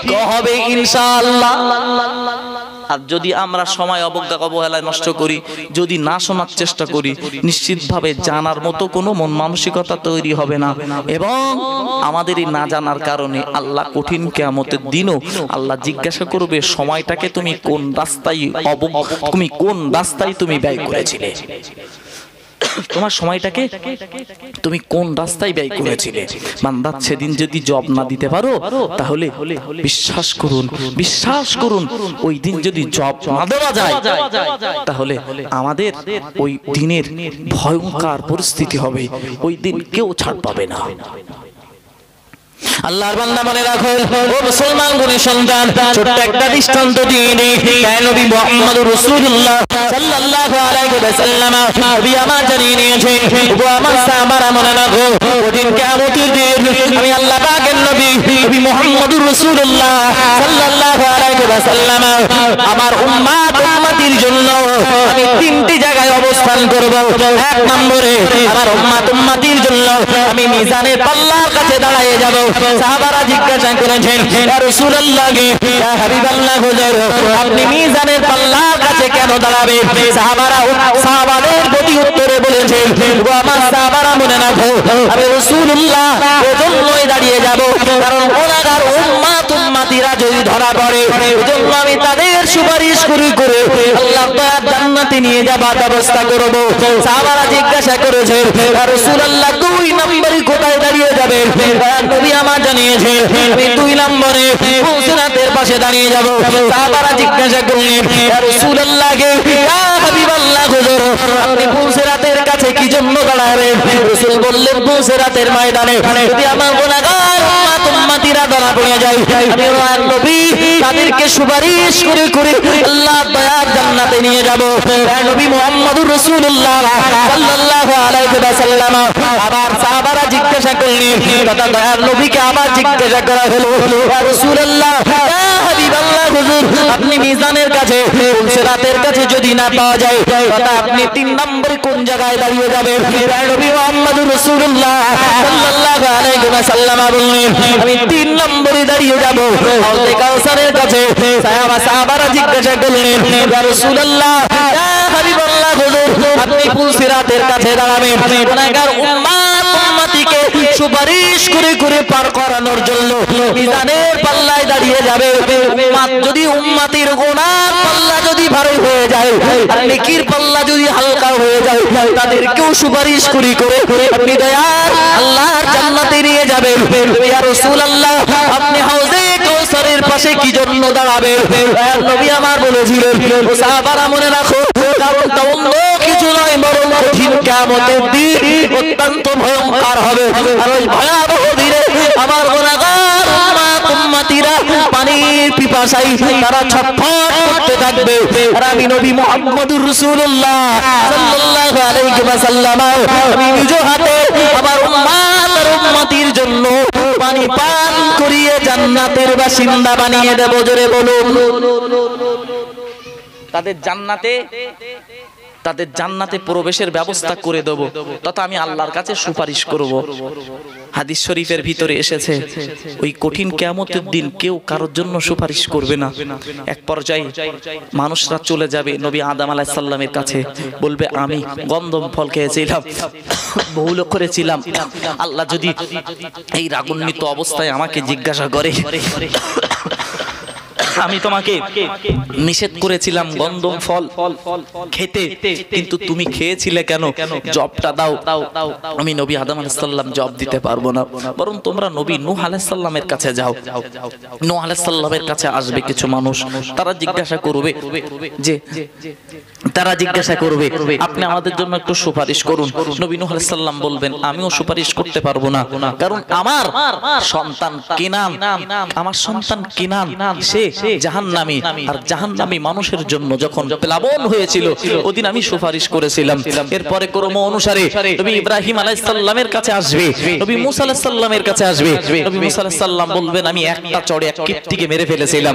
এরপরে আল্লাহ পাক যদি আমাকে জিজ্ঞাসা করে, আমি জবাব দিতে পারবো না। এই কঠিন দিনে আমি জবাব দিতে পারবো না। সকলেই ভীত সন্ত্রস্ত থাকবে। আর ওই দিন নবী মুহাম্মদুর রাসূলুল্লাহ সাল্লাল্লাহু আলাইহি ওয়াসাল্লামের কাছে উম্মতরা যখন এসে বলবেন, ইয়া রাসূলুল্লাহ, এই কঠিন কিয়ামতের দিন আমরা থাকতে পারছি না, আল্লাহর রাসূল সিজদায় পড়ে যাবেন। জোরে বলুন, আর একটু জোরে বলুন। আল্লাহ বলবেন, ও নবী মুহাম্মদুর রাসূলুল্লাহ সাল্লাল্লাহু আলাইহি ওয়াসাল্লাম, আমি আল্লাহ পাক রব্বুল আলামিন তোমাকে জানিয়ে দিলাম, ইরফা রাসাকা তালতুতু শাফা, ইয়া রাসূলুল্লাহ, ইয়া হাবিবাল্লাহ, হুজুর আপনি মাথা উত্তোলন করুন, আপনি যেটাই চাইবেন আমি আল্লাহ ওটাই দিয়ে দেব। জোরে বলুন সুবহানাল্লাহ। আর একটু জোরে হবে না সুবহানাল্লাহ? সব নবীরা তথা তৎকালীন সেই সময় নবীরা ভীত সন্ত্রস্ত থাকবে, আমার উপায় কি হবে, আমার উপায় কি হবে। কিন্তু উম্মতের জন্য বলো একটা নবী তথা আমাদের নবী সর্বপ্রথম সিজদায় লুটিয়ে পড়বেন আর বলবেন, রব্বি হাবলি উম্মতি, আমার গুনাহগার উম্মত উম্মতির কি হবে? আল্লাহ বলবেন, ইরফা রাসাকা সালতুতা ওয়া তুশাফা, আপনি মাথা তুলুন, যেটা চাইবেন ওটা দেওয়া হবে। রাসূল একের পর এক চাইতে থাকবেন, মিজানের পাল্লার কাছে চাইবেন, পুলসিরাতের পাশে চাইবেন, হাউজে কাউসারের পাশেও চাইবেন। তবে আল্লাহ কিছু সময়ের পরে নবীর মাঝখানে আর উম্মতের মাঝখানে একটা পর্দা লাগিয়ে দেবেন, যে পর্দার কারণে নবী মুহাম্মদুর রাসূলুল্লাহ সাল্লাল্লাহু আলাইহি সাল্লাম উম্মতিকে আর দেখতে পাবেন না। আল্লাহকে ডেকে বলবেন, আল্লাহ আমার গুনাহগার উম্মতিকে আমি দেখতে পাচ্ছি না, তারা পানির তৃষ্ণার জন্য তারা এত পরিমাণ চিৎকার করছে, তারা পানির চিৎকার করছে, আমি রাসূল তাদেরকে পানি পান করাবো।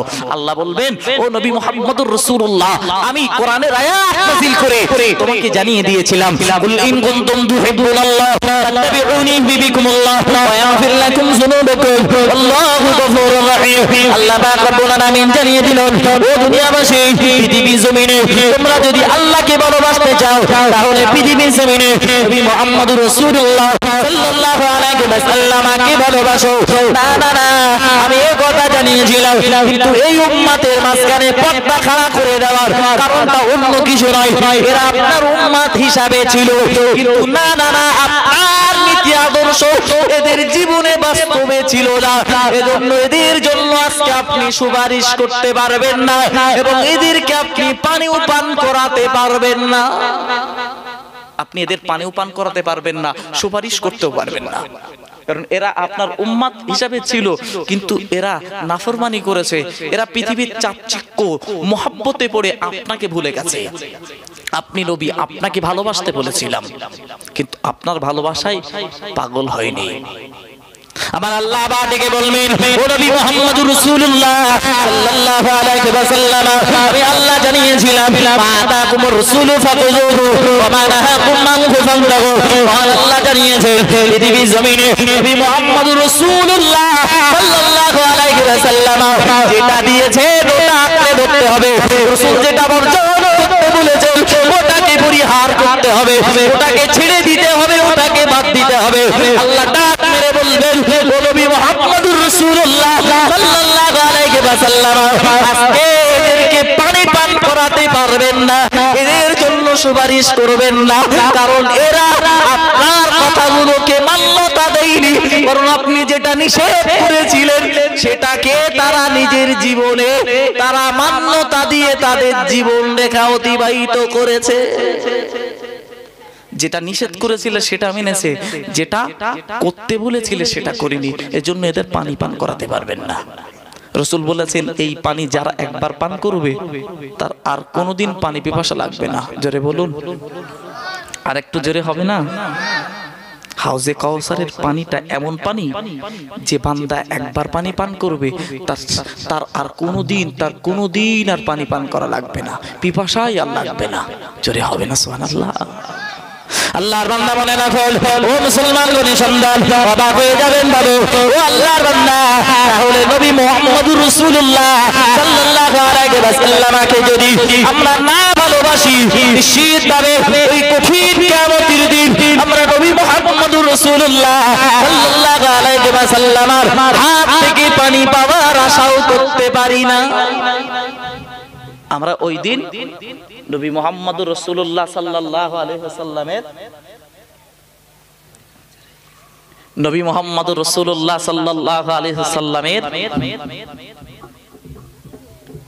কাছ থেকে পানি পাওয়ার আশাও করতে পারি না।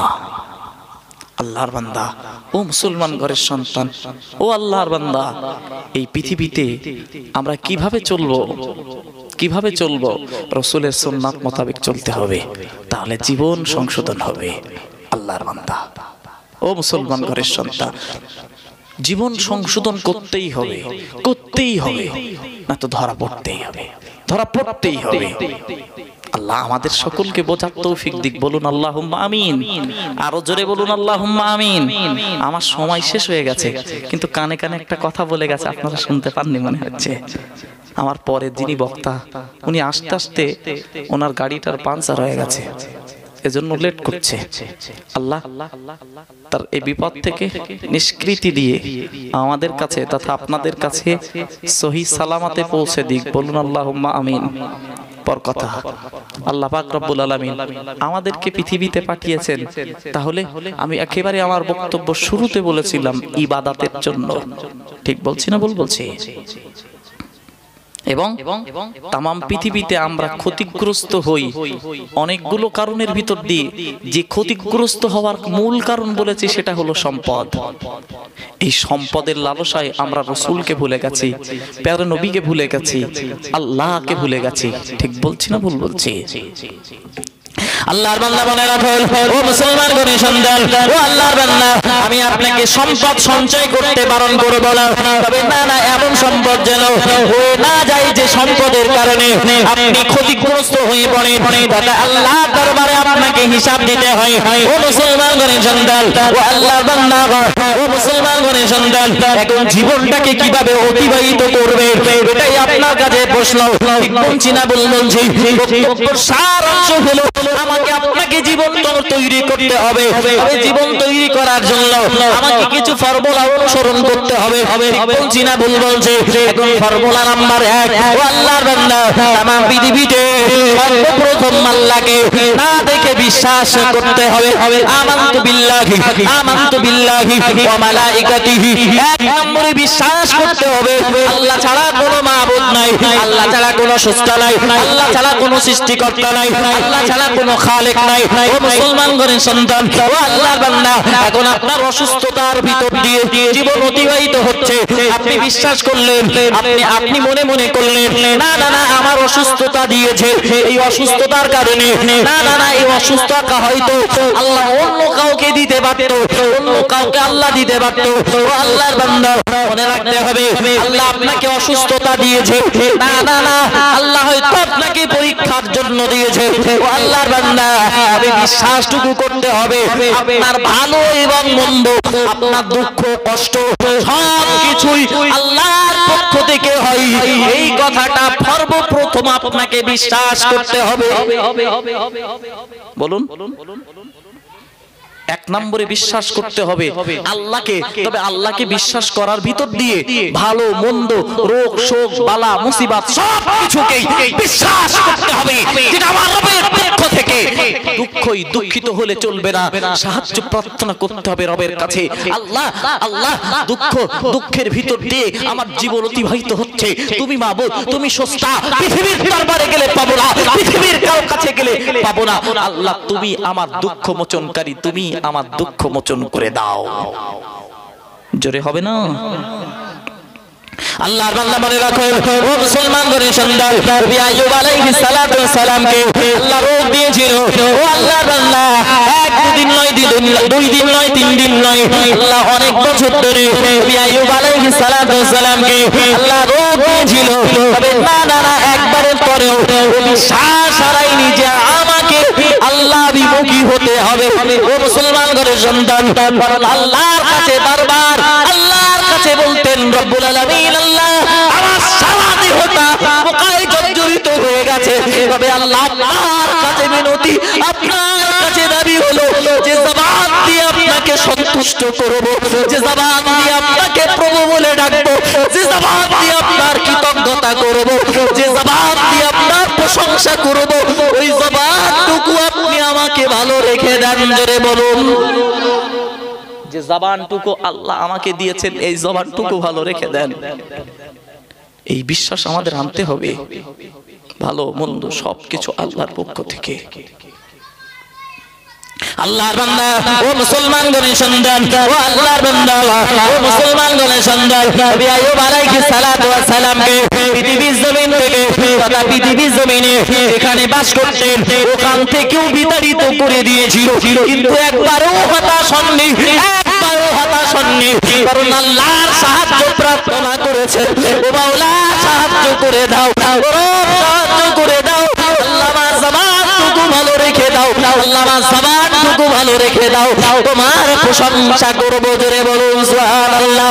ও মুসলমান ঘরের সন্তান, এজন্য হতাশ হলে চলবে না, দুঃখিত হলে চলবে না।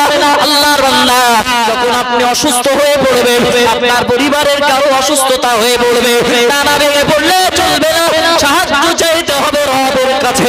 কারণ বিশ্বাস যখন আল্লাহকে করেছি, রবকে যখন বিশ্বাস করেছি, ওই রবের কাছ থেকে সাহায্য পাওয়ার আশা আপনি যদি করতে পারেন, তাহলে আপনি পূর্ণাঙ্গ ঈমানদার রূপে গণ্য হতে পারবেন। আর যদি পৃথিবীর জমিনে মনে করেন আমি এটা চাইবো পার্থিব জগতে মানুষের কাছ থেকে, নিশ্চিতভাবে বিশ্বাস করুন আপনি পূর্ণাঙ্গ ঈমানদার হতে পারবেন না, বরং আপনার চিন্তা ভাবনা মানুষের কাছ থেকে সাহায্য নেওয়ার, আল্লাহর কাছ থেকে নেওয়ার নয়। আল্লাহর বান্দা মনে রাখতে হবে, 2 নম্বরে ঈমানদার তথা আপনি পূর্ণাঙ্গ ঈমানদার হওয়ার জন্য আপনাকে বিশ্বাস করতে হবে আমানতু বিল্লাহি ওয়া মালাইকাতিহি। আল্লাহ পাক রব্বুল আলামিন तमाम পৃথিবী জুড়ে লক্ষ লক্ষ কোটি গুণে ফেরেশতাদেরকে আল্লাহ পাক এই तमाम পৃথিবীটাকে সুন্দরভাবে পরিদর্শন করার জন্য, পরিচর্যা করার জন্য, নিজামটাকে সুন্দরভাবে চালানোর জন্য ফেরেশতাদের নিযুক্ত করে দিয়েছেন। ওই ফেরেশতাদের উপরে বিশ্বাসটুকু আনতে হবে। 2 নম্বরে ফেরেশতাদের উপরে বিশ্বাস আনতে হবে। আল্লাহ পাক রব্বুল আলামিন এরপরে ও আল্লাহর বান্দা আল্লাহর উপরে বিশ্বাস আনার পরে ফেরেশতাদের উপরে বিশ্বাস আনতে হবে। এরপরে আপনার ঈমানদার হওয়ার জন্য আপনাকে স্বীকারোক্তি দিতেই হবে। আমানতু বিল্লাহি ওয়া মালাইকাতিহি ওয়া কুতুবিহি। কারণ আল্লাহ পাক রব্বুল আলামিন এই পৃথিবীতে যুগে যুগে নবী আর রাসূল পাঠিয়েছে, আর যুগে যুগে নবী আর রাসূলের মধ্য দিয়ে আল্লাহ কিতাব নাযিল করেছে। ওই কিতাবটা হলো ঈমানদার মুসলমানদের জান্নাতের পথ সুগম করার জন্য, জাহান্নামের পথের বাসিন্দা যেন না হয়ে যায়, এজন্য বান্দা বান্দি যেন ওই কিতাবের উপরে বিশ্বাসটুকু আনতে পারে। 3 নম্বরে বিশ্বাসটুকু আনতে হবে আল্লাহর কিতাবের উপরে, যেটা আল্লাহর কিতাব, অতএব এই কিতাবে যেটা আছে ওটা মান্যতা দিতে হবে। তথা কোরআনের আয়াত ওয়ালা তাকরাবুল ফাহিশা মা যাহারা মিনহা ওয়া মা বাতানা, প্রকাশ্য গোপনে সব প্রকারের অশ্লীলতাকে দূরীভূত করতে হবে। সব প্রকারের অশ্লীলতা যদি দূরীভূত করতে পারি, নিশ্চিতভাবে মনে রাখতে হবে আপনি হবেন পূর্ণাঙ্গ ঈমানদার। আপনার ভিতর দিয়ে অশ্লীলতাকে দূরীভূত করতে হবে। তাই সামনে হোক আর পিছনে হোক, প্রকাশ্য হোক আর গোপনে হোক, অশ্লীলতাকে দূরীভূত করতে হবে। আল্লাহর বান্দা মনে রাখতে হবে। এরপরে আপনাকে জানানো হলো তথা আপনাকে স্বীকারোক্তি দিতে হবে আমানতু বিল্লাহি ওয়া মালাইকাতিহি ওয়া কুতুবিহি ওয়া রাসূলিহি। আল্লাহ পাক রব্বুল আলামিন পৃথিবীর জমিনে এই মানুষদেরকে পথ প্রদর্শক তথা পথের নির্দেশনা দেওয়ার জন্য নবী এবং রাসূলদেরকে পাঠিয়েছেন। ওই নবী এবং রাসূলদের উপরে বিশ্বাসটুকু আনতে হবে। ওয়া মালাইকাতিহি ওয়া কুতুবিহি ওয়া রাসূলিহি ওয়াল ইয়াউমিল আখির ওয়াল কদরি খাইরিহি ওয়া শাররিহি মিনাল্লাহি তাআলা ওয়াল বাসি বাদাল মাউত। তাআলা কিয়ামতের দিবসের উপরে বিশ্বাস রাখতে হবে। তাআলা আপনাকে মরতে হবে, মরার পরে জীবিত হতে হবে। এই বিশ্বাসটুকু আপনাকে রাখতে হবে। আমাদের মনে সকলের বিশ্বাস আছে আমরা মরে যাওয়ার পরে আমরা আবার জীবিত হব। তবে মুসলমান ঘরের সন্তান এই বিশ্বাস থাকার পরও এখনো পর্যন্ত আমরা গুনাহে জর্জরিত হয়ে পড়ি। ঠিক বলছি না ভুল বলছি? এরপরেও আমরা গুনাহে নিমজ্জিত হয়ে পড়ি। এরপরেও গুনাহ করতে, যেটা ইচ্ছাকৃত নয় অনিচ্ছাকৃত গুনাহ, সেটা তো আমাদের দ্বারা অনিচ্ছাকৃত হয়ে যায়। তবে যেটা ইচ্ছাকৃত গুনাহ আমরা জানার পরেও করে ফেলি, বুঝবার পরেতেও করে ফেলি। বিশ্বাস করতে হবে মুসলমান ঘরের সন্তান যে আমরা মরে যাব, মরার পরে আমাদের জন্য আর একটা জগৎ শুরু হবে। ওই জগতের উপরে বিশ্বাস করতে হবে। এরপরে ভালো মন্দ, যেটা আমি পূর্বে বলেছি, ভালো মন্দর উপরে, তাকদীরের উপরে বিশ্বাস করতে হবে। আল্লাহর বান্দা মনে রাখো ও মুসলমান ঘরের সন্তান, কোরআনের ভাষায় মহান আল্লাহ জানিয়েছেন, রব জানিয়েছেন, ও দুনিয়াবাসী মনে রাখো আমি আল্লাহ পাক রব্বুল আলামিন তোমাদেরকে জানিয়ে দিলাম, তোমাদেরকে শুনিয়ে দিলাম এই পৃথিবীর জমিনে তোমরা যদি ঈমানটা পরিপূর্ণ আনতে পারো, তোমরা যদি ঈমানটা পরিপূর্ণ আনতে পারো, কারণ আমার আল্লাহ জানিয়েছেন কোনো ইহুদিদের জন্য নয়, খ্রিস্টানদের জন্য নয়, ধর্মীদের জন্য নয়, কারণ মুমিন বান্দাদেরকে বললেন আল্লাহ বললেন ইয়া আইয়ুহাল্লাযীনা আমানু উদখুলু ফিস-সিলমি কাফা ওয়া লা তাত্তাবিউ খুতুওয়াতিশ শাইতান ইন্নাহু লাকুম আদুব্বুম মুবিন। আল্লাহ বললেন হে ঈমানদার ব্যক্তিগণ, হে মুমিন ব্যক্তিগণ, আল্লাহ আগেই বললেন মুমিন বান্দা, আল্লাহ আগেই স্মরণ করলেন মুমিন বান্দা, বলেই বললেন উদখুলু ফিস-সিলমি কাফা, ইসলামের ভিতরে পরিপূর্ণ ঢুকে যাও, পরিপূর্ণ এমন ভাবে ঢোকো যাতে শয়তান তোমাদেরকে, শয়তানের রাস্তা তোমাদের অনুসরণ না করতে হয়, বরং শয়তান তোমাদেরকে প্রতিটা পদক্ষেপে ধোঁকা দেবে, তবে শয়তানের রাস্তা যেন তোমরা অনুকরণ করো না। আল্লাহর বান্দা, ও মুসলমান ঘরের সন্তান, ও আল্লাহর বান্দা, আমাকে আপনাকে আল্লাহ ওয়ালা হতে হবে। ও মুসলমান ঘরের সন্তান, এবার আপনি কি করবেন? আল্লাহ পাক রব্বুল আলামিন ঈমান আনার পরে বান্দা বান্দীকে নির্দেশ দিয়ে দিলেন, তথা আল্লাহ পাক বললেন ওয়া ইউকিমুনাস সালাতা। ও বান্দা, আমি আল্লাহ পাক রব্বুল আলামিন তোমাকে জানিয়ে দিলাম, তোমাকে নামাজটুকু আদায় করতে হবে। আমরা সকলেই জানি, তথা আমাদের ভিতর দিয়ে অনেক মুরব্বী জানে আর অনেক মানুষ জানে না, ইসলামের ভিত হলো 5টা: নামাজ, রোজা, হজ, যাকাত। ও আল্লাহর বান্দা, প্রথম নম্বরে শাহাদাত, আল্লাহকে বিশ্বাস করা। দ্বিতীয় নম্বরে নামাজ, এই নামাজটা হলো ইসলামের ভিত। তবে মুসলমান ঘরের সন্তান, এই নামাজটাকে সঠিক মতন পালন করতে হবে। কারণটা অন্য কিছু নয়, কারণটা হলো এরপরে নামাজের পরে রোজা রয়েছে এবং হজ রয়েছে, যাকাত রয়েছে। রোজাটা বছরে একবার, তথা বছরে 12 মাসের ভিতর দিয়ে 1 মাস। আর এরপরে আল্লাহ পাক রব্বুল আলামিন বললেন যে নামাজ, রোজা, হজ, যাকাত। হজ আর যাকাত দেওয়ার জন্য অর্থ যাদের আছে তাদের উপরে হজ, অর্থ যাদের নেই তাদের জন্য হজ ফরজ নয়, আর যাকাত তাদের উপরে ফরজ নয়। যাদের টাকা নেই তাদের উপরে যাকাত ফরজ নয়, বরং আল্লাহ পাক রব্বুল আলামিন এজন্য নবী মুহাম্মদুর রাসূলুল্লাহ সাল্লাল্লাহু আলাইহি ওয়াসাল্লাম ইসলামের 5 নম্বরে, তারা 5টা বলেছেন। তবে 2 নম্বরে নামাজ পড়ার কারণটা অন্য কিছু নয়, বরং নামাজটা প্রতি হালাতে, সুখে দুঃখে, অসুস্থ হালাতে, সব অবস্থায় তোমার জন্য নামাজ, তোমার জন্য ফরজ। তোমার জন্য নামাজ ফরজ। আল্লাহ 5টা ভিত বানিয়েছে, শাহাদাত তথা বিশ্বাস আমরা সকলে করেছি আল্লাহর উপরে। এরপরে নামাজটা দেওয়ার কারণ কি বললাম বাবু? নামাজটা দেওয়ার কারণ প্রত্যেকটা মানুষের জন্য নামাজ পড়া ফরজ।